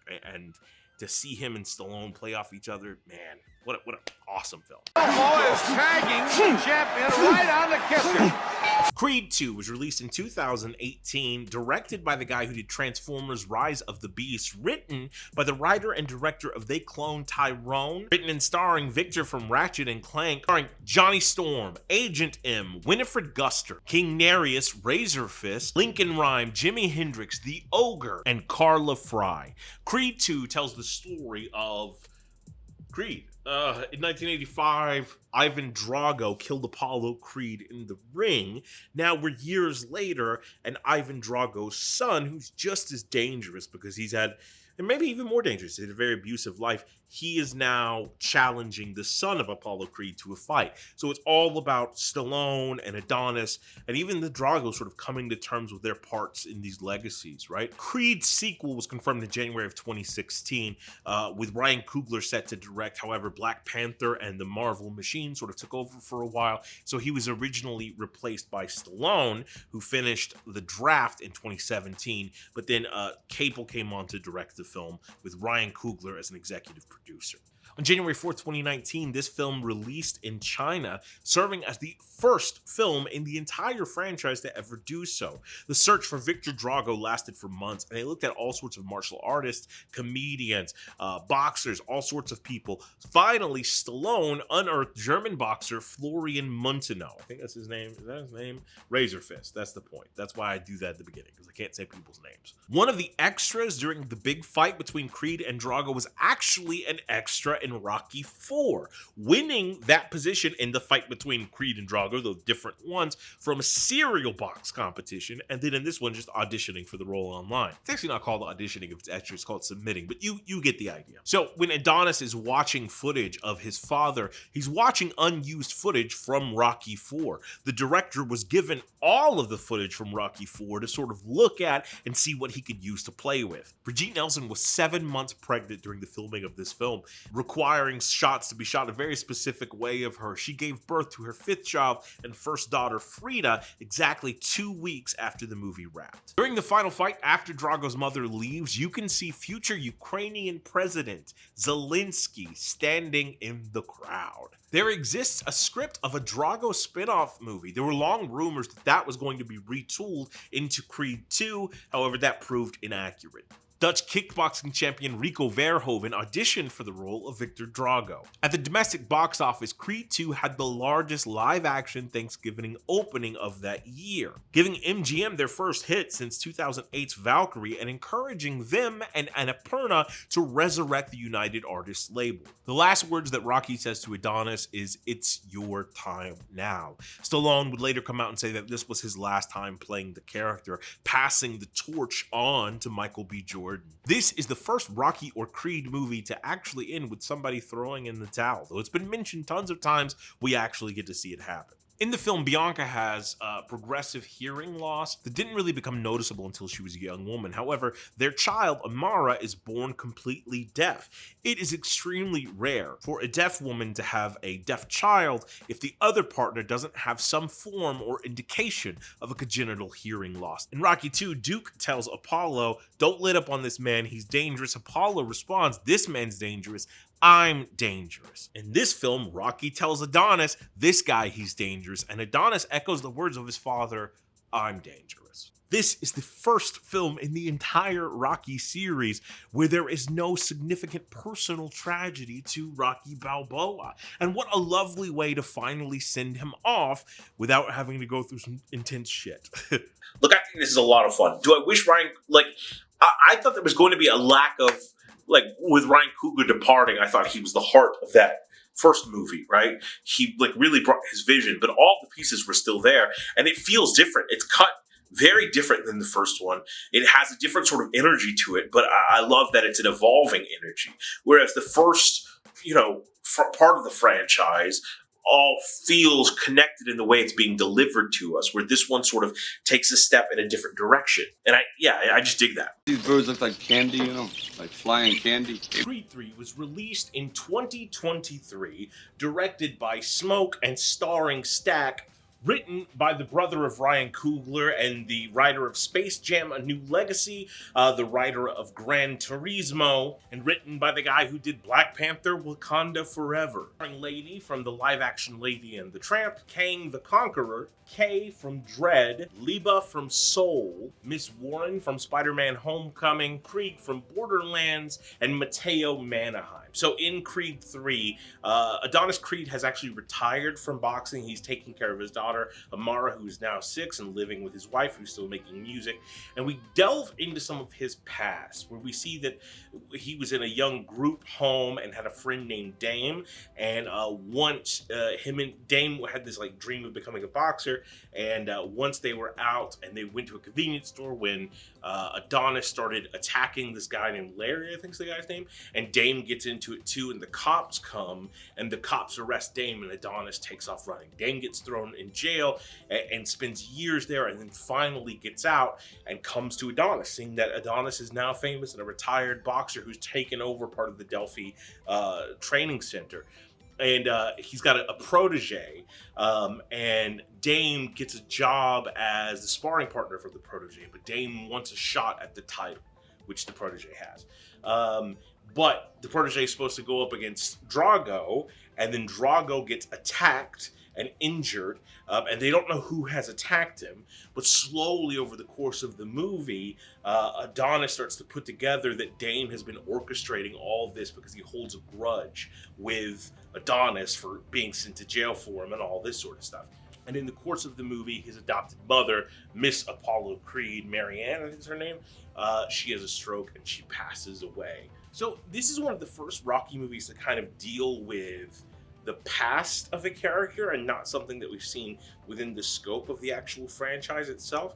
And it makes it definitely a different type of film. In the end, Adonis comes out of retirement to oppose Dame, to fight up against him. And for a second, you think he's going to lose because Dame knocks the shit out of him. And we go into this anime-inspired sort of moment before Adonis gets back on his feet and then wins the championship. And it ends with him and his daughter and his wife in the ring in the middle of an empty arena. And he's teaching her how to box because she wants to be a boxer just like her dad. I love this movie because it has a lot of ASL usage in it. I'm a big fan of that. I've been learning ASL for quite some time.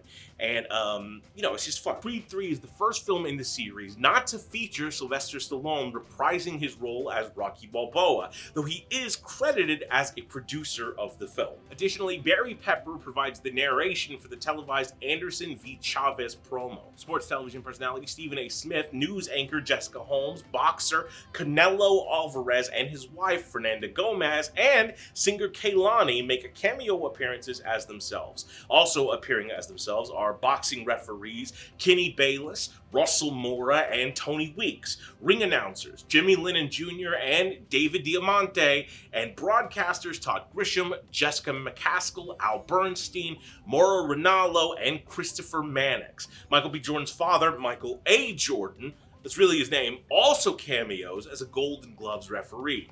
Boxer Terrence Crawford also appears as a sparring partner. In December 2018, in response to the suggestion that Deontay Wilder could play the son of Clubber Lang in a potential sequel to Creed 2, Sylvester Stallone and Michael B. Jordan expressed interest. In September 2019, Jordan confirmed that Creed 3 was officially in active development.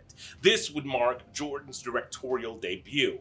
The film was partially shot on IMAX, certified Sony Cine Alta Venice cameras, and the Panavision anamorphic format, making this the first film in the series and the first sports film in history to do so. In October 2022, it was announced that composer Joseph Shirley would score Creed 3. Shirley was previously part of Ludwig Göransson's team, scoring the first two films in the series as a technical score engineer and score programmer. On November 20th, 2022, Jordan announced that J. Cole and Dreamville executive produced Creed 3, the soundtrack.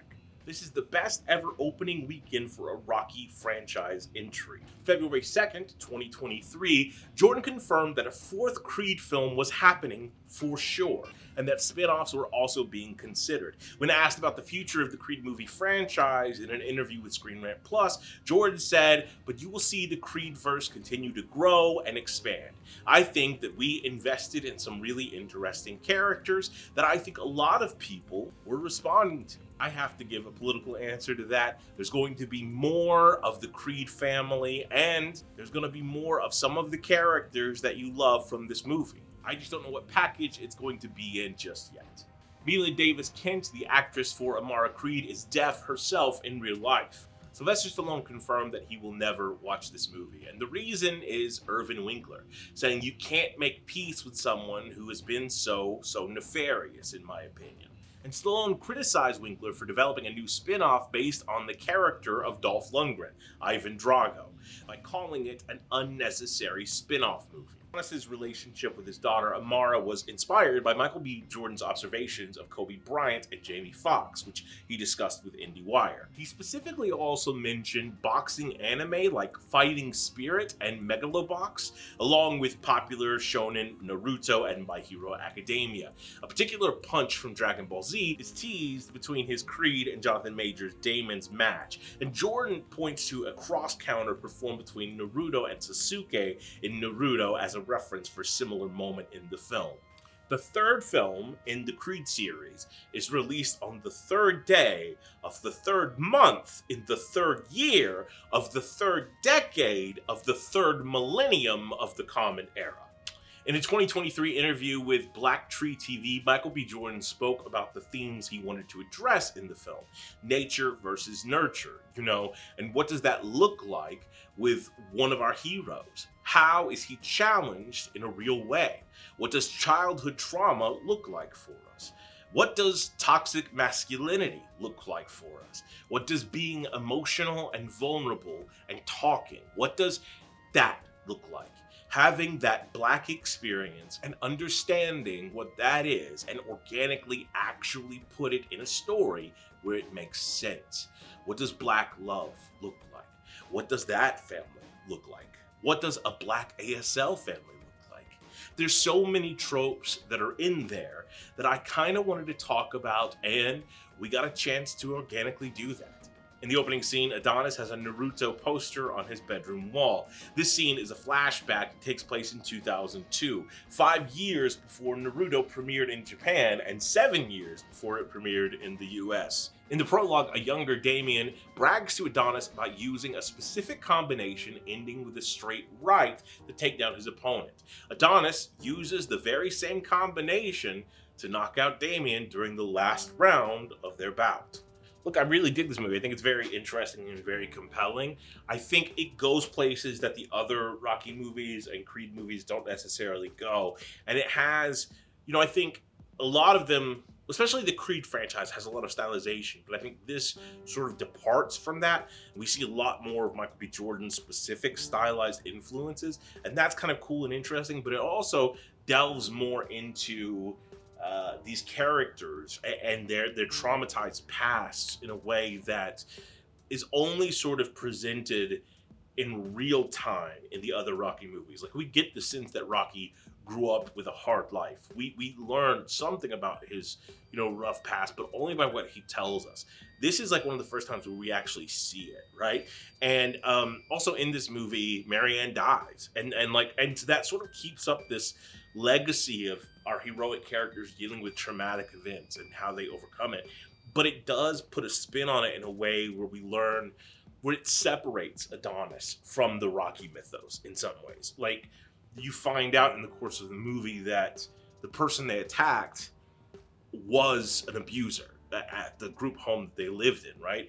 And so that's a compelling and interesting spin on the whole thing. And you also find out that Dame drew a gun, and Adonis didn't even know about that, I don't think. And so, and what is guilt? And can these characters that we sort of see as heroic feel isolated, have guilt, feel bad about what they've done? And it also, at the same time, has that poetic sort of repetition that a lot of the other Rocky movies do, where we see Adonis training, and one of his trainers for the infight is Drago, is a former enemy that's come to be a part of the team, just like Apollo, So, I think it's a good movie. I don't think I like it as much as the first two Creeds, but I do think Jonathan Majors is great in it, and I know he's a problematic figure, and I think that sort of hurt part of the release for the movie, but I still think it's a solid movie. Yeah. Hey, Bird. Hey, look who's here. Rocky the Musical is a 2012 musical by the composer of Ragtime and Seussical, the animated Anastasia, the book writer for Annie, Elf the Musical, Young Frankenstein, the producers, and Crybaby, the star of the show, The Family Stallone, and the writer of the movie Homefront. Rocky the Musical, originally Rocky Das Musical, is a 2012 musical with music by Stephen Flaherty, lyrics by Lynn Ahrens, and a book by Thomas Meehan and Sylvester Stallone. The show held its world premiere in Hamburg in 2012 and opened on Broadway in 2014 at the Winter Garden Theater. Having been in the works for 8 years, a workshop was held in New York City in April 2011, with Andy Karl playing Rocky and Lisa Brescia playing Adrian. Following the reading, it was officially confirmed in November by producer Sylvester Stallone alongside boxers and co-producers Vitaly and Vladimir Klitschko that the show would receive its world premiere in Hamburg in November. The musical, which premiere production cost around $20 million, it is directed by Alex Timbers, with choreography by Kelly Devine, boxing choreography by Stephen Hoggett, set design by Christopher Barreca, costume design by David Zinn, lighting design by Christopher Ekerland, sound design by Peter Hylinski, video design by Pablo N. Molina, and special effects by Jeremy Chernick. The show's set, which for Broadway cost $4.3 million, is set around a mostly bare stage, which represents the gym that Rocky trains in. The production uses sliding box-like sets to represent the homes of characters, and the sliding element goes on to include a full-size regulation boxing ring. Audience members seated within the front stall's golden circle seating section are escorted onto the stage for the final 20 minutes to sit in on bleacher-style seats. In doing so, this allows the boxing ring to enter the auditorium and sit in rows A through F, bringing the audience close to the final fight scene. Rocky the Musical received its world premiere on November 18, 2012 at the Operettenhaus in Hamburg. The production opened to positive reviews, and title casting included Drew Sarek as Rocky Balboa, Witzke von Tongeren played Adrian, and Terrence Archie playing Apollo Creed. Having been written in English, the show was translated into German for its world premiere. On April 28, 2013, it was announced that the show would transfer to Broadway. On 26th of August, it was announced that the show would open on March 13, 2014, at the Winter Garden Theater, with previews commencing on February 11, 2014. The first preview was canceled as a result of delayed technical rehearsals due to power problems in the area, and following a scheduled rehearsal day, previews commenced on February 13th. Tickets went on sale on the 8th of September 2013, with the title casting announced shortly after, with Andy Carl playing Rocco, Marco Selbert playing Adrian, and Terrence Archie transferring from the Hamburg production to reprise his role as Apollo Creed. Dakin Matthews, Danny Mastrogiorgio, Jennifer Mudge, and Okirete Onadowan were also in the cast and supporting roles. Rehearsals for the production began on the 18th of December 2013, nearly 2 months prior to opening. The cast performed as a part of the ceremony for the 68th Tony Awards in June 2014. It was announced on July 15, 2014, the show would close on the 17th of August 2014 after a run of 28 previews and 188 performances. The Korean production, first announced in early 2016, was scheduled to open on October 29th of that year. However, after low ticket sales and production difficulties, the production was canceled the day before the premiere. The announcement was heavily criticized, especially by the actors who were only notified of the cancellation via phone call. Rocky the Musical came to Prague for a short 4 to 5 month run. It was performed at the Prague Congress Center. The show features 20 original songs with additional music taken from the original film series, including Eye of the Tiger and Gonna Fly Now. There is a cast recording that was released May 27, 2014. It's a Tony winner for Best Scenic Design, among a bunch of other nominations, though. I think it's fine. I think the stage adaptation of it looks really cool. You can see some videos of it.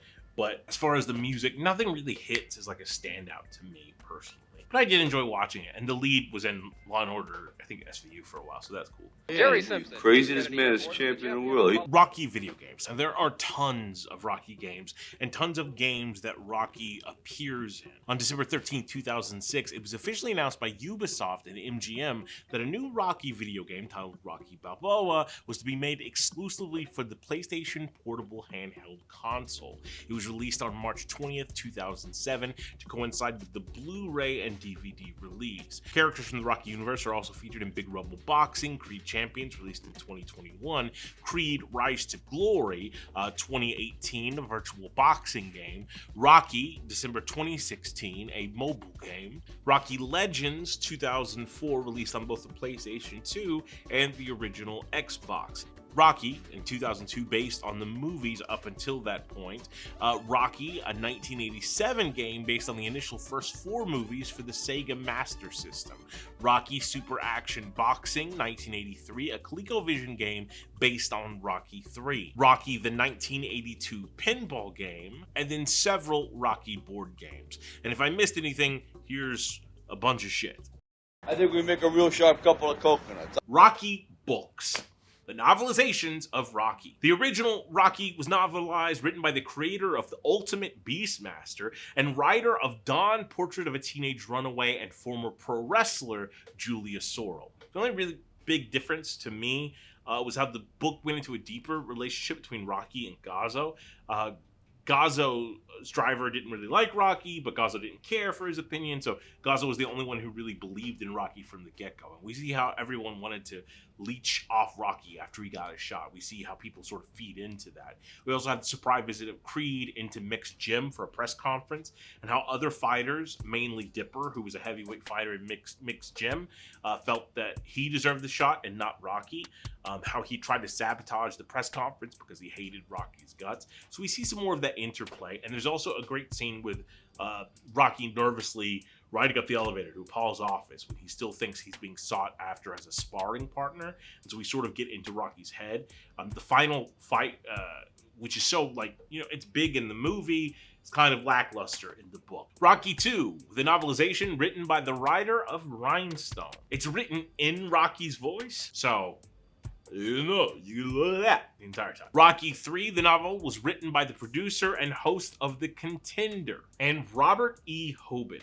Rocky 4, the novel, was written by the director of Staying Alive. These are all Sylvester Stallone. That's what I'm trying to tell you.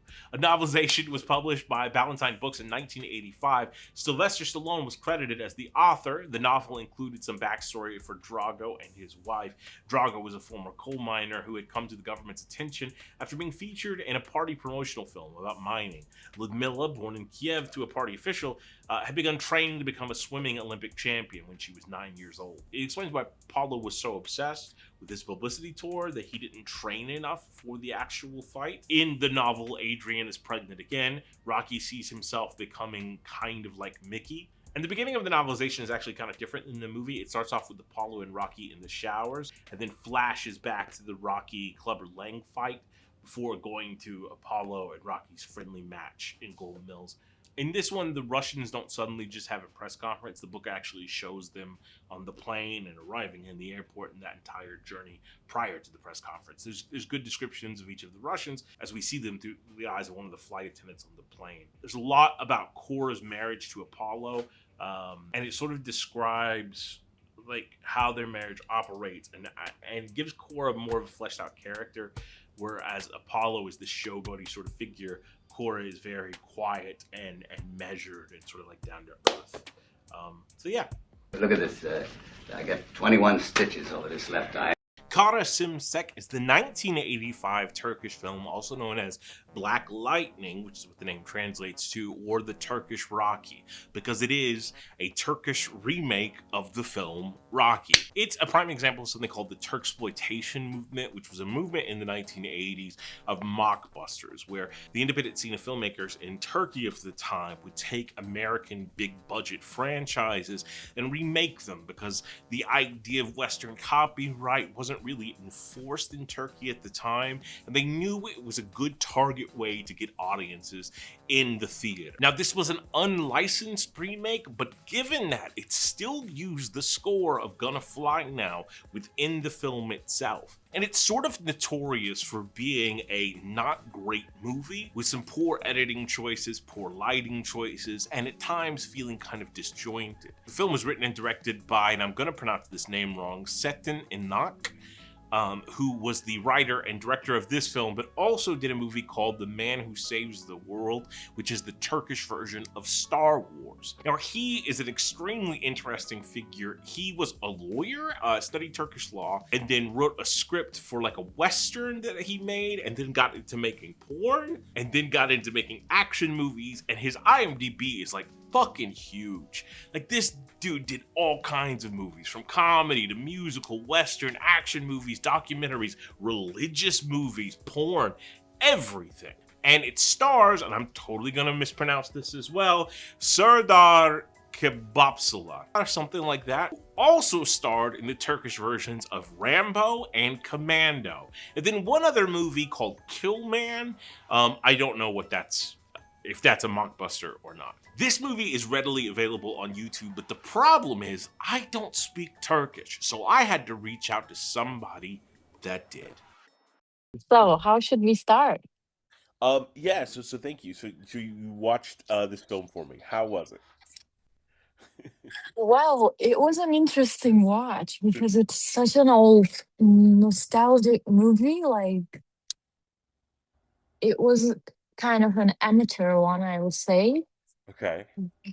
It's really, really old. I mean, I was born in 2003, so Okay. it's beyond my generation. But it was interesting. I didn't know any of the actors. Okay. And since I have seen Rocky, Mhm. I was trying to compare and try to have an idea, and it was kind of different, I would say. I mean, Yeah, the plot, even the plot, they kind of changed it. I can say that. So what's the plot of this one? So in this movie, it starts with, so there are two brothers, Okay, and already different. Yeah. yeah, one brother is already like boxing, he's professional and stuff. And then he has the match with another like really big boxer, which is kind of similar to the Rocky.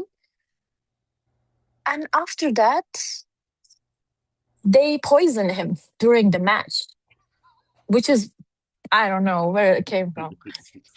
Like I said, it's really amateur. I took some screenshots to show you actually. Oh, I'll awesome. show them. Okay, thank you. So, and then they poison him, and then that guy dies, which is, it's not our guy. That's what I Okay, understood. good. Okay, yeah. And then his brother is like, they are kind of like twins. I'm not sure about that. His brother like feels horrible about this, and he wants to take revenge. So he becomes a boxer as well, and he like gets all bulked up and stuff. And like I said, it's really amateur. And then he gets bulked up, and he has the match with the same guy, the Italian guy, and then he wins it. Yeah, and Okay. then he becomes absolutely big. That's like, I would say the that's all the movie's about. And there's a girl like Adrian. The way they meet is kind of different. The second guy, I mean, not the one who's dead, but our Yeah. guy. His name is Serdar, Okay. Turkish name. So he has a lover because it was a thing in the original movie. Yeah, they have a relationship and stuff. She supports him like in the original movie. Okay. But I would say that they reshaped it around revenge. In the original one, it was not about revenge, but it was just, he was an ambitious guy and he was good at. Yeah. And the original feels much more, I guess, slice of life. Like, does the revenge subplot work within Turkish subculture or Turkish literature in a way specifically? Like, why do you think they decided to do that, or just amateur ambition, or to appeal to a Turkish audience more? What do you think? I think that all people like love drama, Yeah. and like some some character dying in the show is like a kind of a big thing. It's dramatic because we were young. Yeah. That's something we love, like drama and crying, just making everyone emotional. I think that's why they kind of have it, and the Okay. revenge, those feelings coming from. Okay. And they have like a problematic father as well, which is something we see a lot on Turkish television. Okay. Okay. The name of the movie, because it's not the character's name, is it? It's something lightning. Is that what it translates to? It's Or am I kind of off? like a dark lightning or black lightning. It would be translated like that into English. He's like, that's his, what do you say that? Not his real name, but they call him that Oh, his boxing name. after his Yeah. boxing name. Yeah, exactly. Okay. Did you like the movie at all, or was it just not your thing? I mean, it made me feel some type of way, but I'm not sure if I liked it. It was so short as well. Like it's just 1 hour, Oh, really? Okay. That's a one lot hour to and happen in 7 an hour. yes, everything happens so fast. And I'm used to watching like, I don't know, artistic films and nothing happened for 3 hours. This one was like so fast. I'm glad we have similar tastes then. I like slow burns. Oh, really? Do you like the original Rocky movie? I liked it. Yeah, obviously. The lead character is amazing. I loved Adrian as well. He was like one weird girl in the beginning, Very but much. she's so cool. Yeah, I I, like it. I guess to a lot of American audiences, Rocky feels like a very American story. Mm. Is there any like hard buy-in about that internationally, or does it just play the same way and it's a drama and all that stuff? Does it feel very of its place to you? Hmm. So it's kind of like a nationalistic thing for you guys. A little bit, I guess. Yeah. Um, in the Turkish version, Mhm. there is some nationalistic vibe to itself because like everyone gets so hyped up that he won over like a foreigner. They're like, Oh, oh, okay. this is our country. Not much of like American um impressions, nothing Mhm. about American, just like I feel like they took the boxing part and the ambition, like the desire to win, the pitch, everything is crazy in boxing. It's Yeah. intense. They took that, I would say. And then just ran with that. That sounds okay. Do you here's my other question for you. So for an American audience, Rocky itself is like a quintessential underdog story. Does that Rocky movie, the original one, does it hold any place like that within Turkish pop culture? Because like I think about for America, American pop culture, running up the steps or Yo Adrian, all that's really popular here. Does that find its way into Turkish pop culture at all? The original movie, right? Yeah, yeah. I mean, I would say everyone knows about this movie. Yeah, everyone is like, and he's saying like, "You talking to me?" Something like that. It's kind of popular, and I would say our people were um, kind of impressed by his behavior. He's like good guy, but he's also a bit of kind of, I don't want to say rude, but there should be a better saying for this. He's But like a, tough guy, but he's a good guy inside. yeah, yeah. I, I think people were like kind of trying to be him back in the day. Oh, gotcha. Okay. And that's sort of impressive too because I'm super old in comparison. You're born in 2003 and it's still a part of the zeitgeist enough that you know it. That's super cool and interesting. It Uh, is popular, obviously, yeah. yeah, yeah. How has Turkish cinema changed from this movie that you just saw that we're citing as sort of amateurish? Do you think there's been a development and growth? Definitely. I mean, I love Turkish cinema a lot. Yeah. I watch the old ones, the like more recent ones.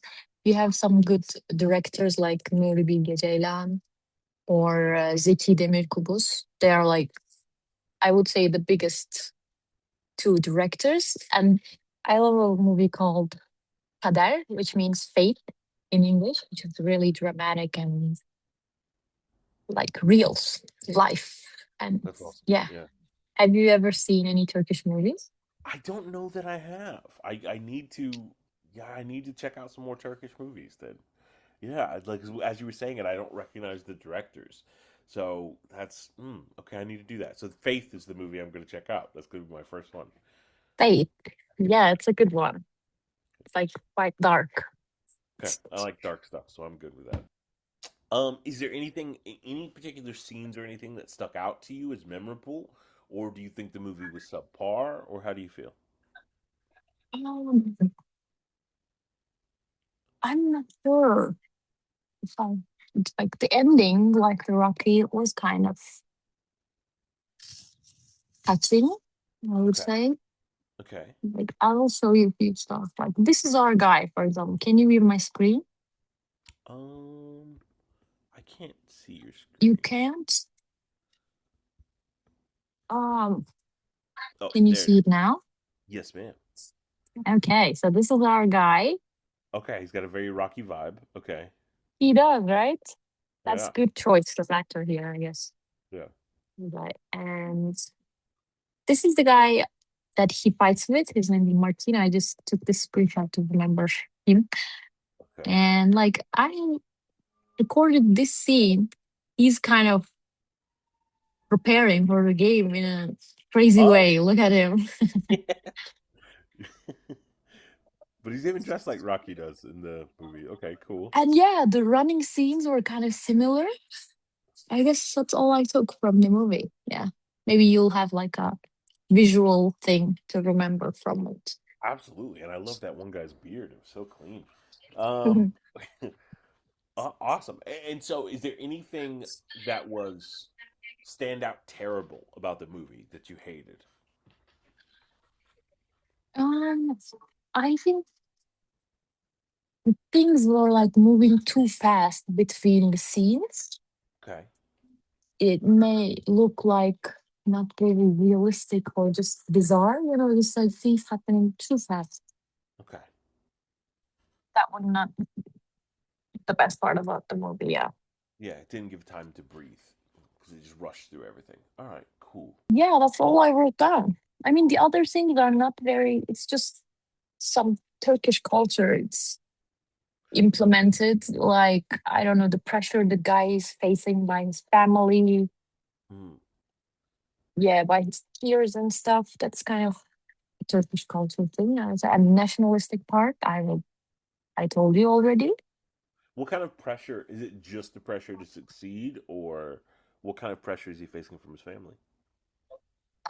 So, like I said, the first twin that Yeah. dies is the boxer at first, and the other one just works at a car repairing place in the beginning. And his family, his dad, obviously not supportive of him. He's just like liking the other Oh, okay. brother more because he's successful. He's going to the Europe for the matches, and the other one is just working at a Yeah. place, a regular person. So he doesn't approve him much.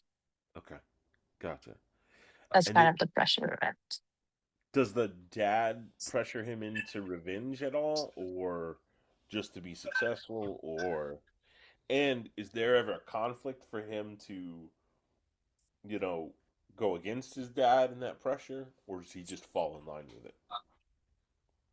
well, the dad kind of regrets what he did because the other guy becomes big as well, the other son of his, and he comes back and says like, "What if I will lose you as well, like your brother? Like you shouldn't go to this match. You shouldn't do it."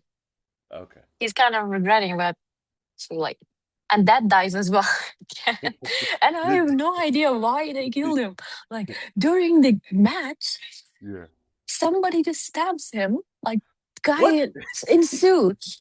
Maybe because of his dad, because he was not a good dad. He was like gambling and stuff, Oh, not gotcha. taking care of his family. Maybe they just stabbed him. At the end, yeah, I forgot about this. It was good because I hated him. It was good for me, but not for our guy, Yeah. Rocky. He Yeah. was sad. He won, and then he saw his dad die. Oh God. Oh God. So he I'm lost his. sorry, I forgot it. I hated him so much that it was a good thing. No, that's totally fine. So he loses his brother and his dad. Any other family members of his die during the movie? No, just brother and the dad. Yeah. I'm dying. Are there any other elements that you feel are specifically Turkish, a part of Turkish culture that you know? Maybe like them being kind of poor, the family, and just um feeling better that because or their son like won the matches over an European guy. Yeah. It's like kind of a complex, oh, they're European and you're Turkish. Oh, we won over them. Like Ooh. Turkish people used to have it more because like we are not part of Europe, but our a part of our country is in Europe. Yeah. We are in or out. We are always like at the door, kind of. You know what I mean? Yeah. People used to feel it more before, I guess. Not anymore, but Yeah. So I that guess that comes. nationalist sense, I guess, or continental sense, I suppose, it doesn't exist as strongly now as you think it did back in the day.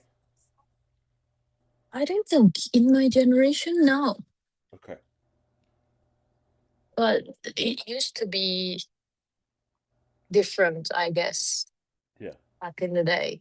Like inferior complex, maybe. Yeah. Yeah, and showing those Europeans and everything like that. Do you, do you so being in that precarious place, do you identify more as Asian, I suppose, or does your culture feel separate from the rest of Asia? Um, it depends on like what kind of family you're coming from or where you live in Turkey. For example, eastern side is a bit more traditional, but Asian culture is something so big and Yeah, diverse. I'm not sure like which Asia, like yeah. India, Japan, everyone is Or so Russia, complicated in Asia. yeah, Or absolutely, yeah. Russia, yeah. But I That's would so. say I grew up more similar to like European culture, but maybe it's only about my family and our surroundings. Yeah. Okay. That's super interesting. I never thought about that identity struggle or anything like that that other generations had experienced. So, thank you for sharing that. That's very insightful. That's awesome. Thank you. No worries at all. Yes, ma'am. Bon chance. And all right. Merci beaucoup. Yeah. Never mind my problem. What's your problem? The Rocky statue in Žitišta, Serbia, is one of the town's most iconic images. Located in town center, the statue of Rocky Balboa by Croatian artist Boris Staparak. It was erected in 2007. Canadian director Barry Average made a documentary film, American Idol, which depicts the events that preceded the creation of the statue, as well as the ceremony of the installation. The film also features Sylvester Stallone, who played Rocky, and A. Thomas Schoenberg, who made the famous statue of Rocky in Philadelphia. Rocky Balboa was named the 7th greatest movie hero by the American Film Institute on their 100 Years, 100 Heroes and Villains list. Additionally, he was ranked number 36 on Empire's compilation of the 100 greatest movie characters. Premiere Magazine named Rocky Balboa number 64 on their list of the 100 greatest movie characters of all time. In 2011, Sylvester Stallone was inducted into the International Boxing Hall of Fame for his work on the Rocky Balboa character, having entertained and inspired boxing fans from around the world. Additionally, Stallone was awarded the Boxing Writers Association of America Award for Lifetime Cinematic Achievement in Boxing. Now, inspired by people criticizing an actor being inducted in the Hall of Fame for playing a fictitious athlete, in 2014, the Fictitious Athlete Hall of Fame was launched with Rocky Balboa as its inaugural induction. A poll of former heavyweight champions and boxing writers ranked Balboa as the best boxer in the film series. Hasbro intended to license Rocky and make him a member of the G.I. Joe toy line, as they had with wrestler Sergeant Slaughter, and began negotiations with Stallone's representation. Marvel Comics' G.I. Joe Order of Battle profile book came out during the negotiations and included Rocky as a current Joe member, specializing in hand-to-hand combat training and an example of what it means to persevere under seemingly impossible odds. Balboa also appeared on the cover of the issue. In the meantime, Stallone's agents made a deal with Coleco to produce Rambo figures in order to compete with the G.I. Joe line. Hasbro, who was working on a toy prototype at the time, decided to end negotiations at that point. Marvel ran a retraction in the 3rd issue of the limited run series, indicating that the character was not and never had been a part of G.I. Joe. The trade paperback edition of the series, published in July 1987, omitted the page featuring Balboa altogether. Rocky, it's the chance of a lifetime. Prior to Creed 3 coming out, in response to the suggestion that Deontay Wilder could play the son of Clubber Lang in a potential Creed 3, both Sylvester Stallone and Michael B. Jordan expressed interest in such a character being featured in the plot of the next installment. In 2019, the Rocky franchise as a whole was suggested to continue with another mentor-student film like Creed, and set after the events of the Creed films, in which Rocky Balboa befriends a young fighter who is also an illegal immigrant. Stallone stated Rocky meets a young, angry person who got stuck in this country when he comes to see his sister. He takes him into his life, and unbelievable adventures begin, and they wind up south of the border. It's very, very timely. In addition, he announced the development of a Rocky prequel television series. This film is conceptualized to be an epilogue story. In May of 2020, Stallone said that he was still working on this film, though it had not been officially greenlit by the studio. However, in November 2021, in an Instagram post, Stallone expressed doubt about the film being greenlit due to his increasingly sour relationship with Irwin Winkler. 2022 November, Stallone confirmed that the studio wanted another Rocky film, but the negotiations to attain part of the rights to the character from the producers stalled development. He further stated that he is writing the script and that if the studio likes his work, the film will be made. In addition to that, Michael B. Jordan seems ready and excited to carry on the mantle, talking about spinning off other characters from this Creed franchise in many different forms. He has suggested films, television series, and animated projects as well. As of yet, after Creed 3, none of those have come into fruition, but who knows what the future is going to hold. Look, I think the Rocky franchise overall is fucking great. Like, Sylvester Stallone has been kind of problematic in recent years, saying some things about extras. I met him one time, and he was nice to me. He was super nice, kind to me. And then I know, there's but he's had some bad blood with some of the producers. Jonathan Majors is problematic. There's some problematic people within this franchise itself. I don't think Stallone is anywhere near as problematic as Majors, although with his pitch for the next Rocky movie and his current alignment with the administration, who knows? I think it's easy to sort of pigeonhole Stallone as this dumb guy, right? I think that's the way the world views him. They view him as Rocky. But I think what that does is a disservice not only Stallone's capability and talent, but also is blind to the character of who Rocky actually is.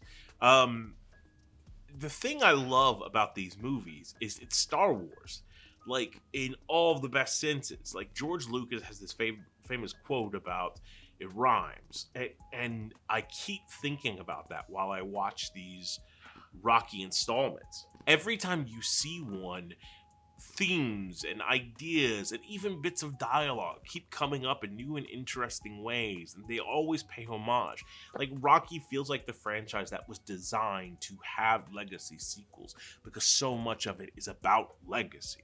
So much of it is about the things that we pass down. And I feel that that in itself is a great encapsulation of what the boxing community is like, because so much of that is about honoring the things that came before you. That's a lot of the mentality of a lot of professional boxers and fighters and fans of the sport, to be honest. And don't get me wrong, there are sport movies, absolutely, and inarguably I think the best sport movies of all time. But I think more so than that, it is that idyllic rags to riches story.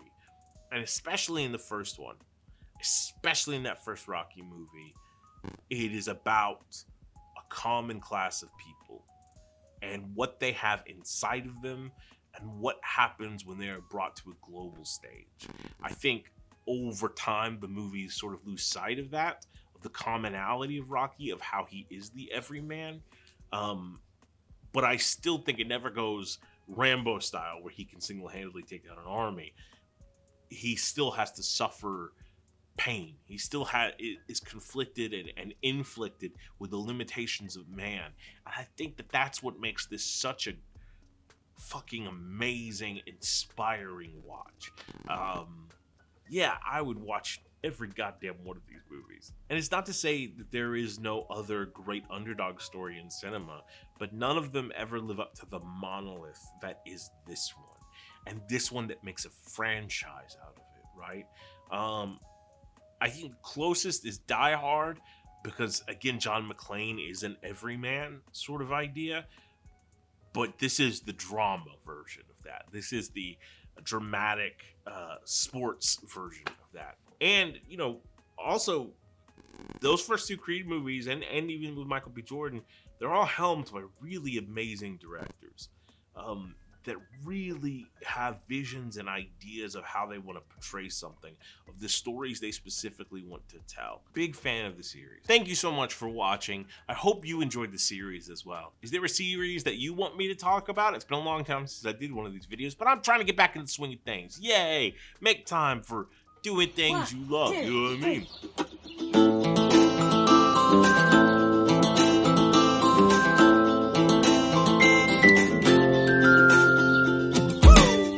Rising up, back on the street.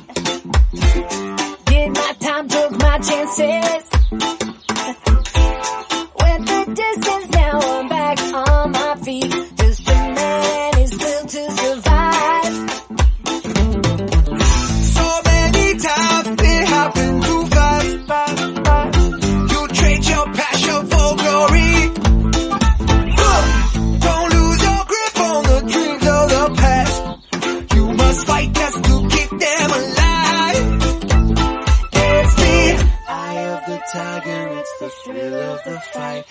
rising up to the challenge of our rival. And the last known survivor stalks his prey in the night.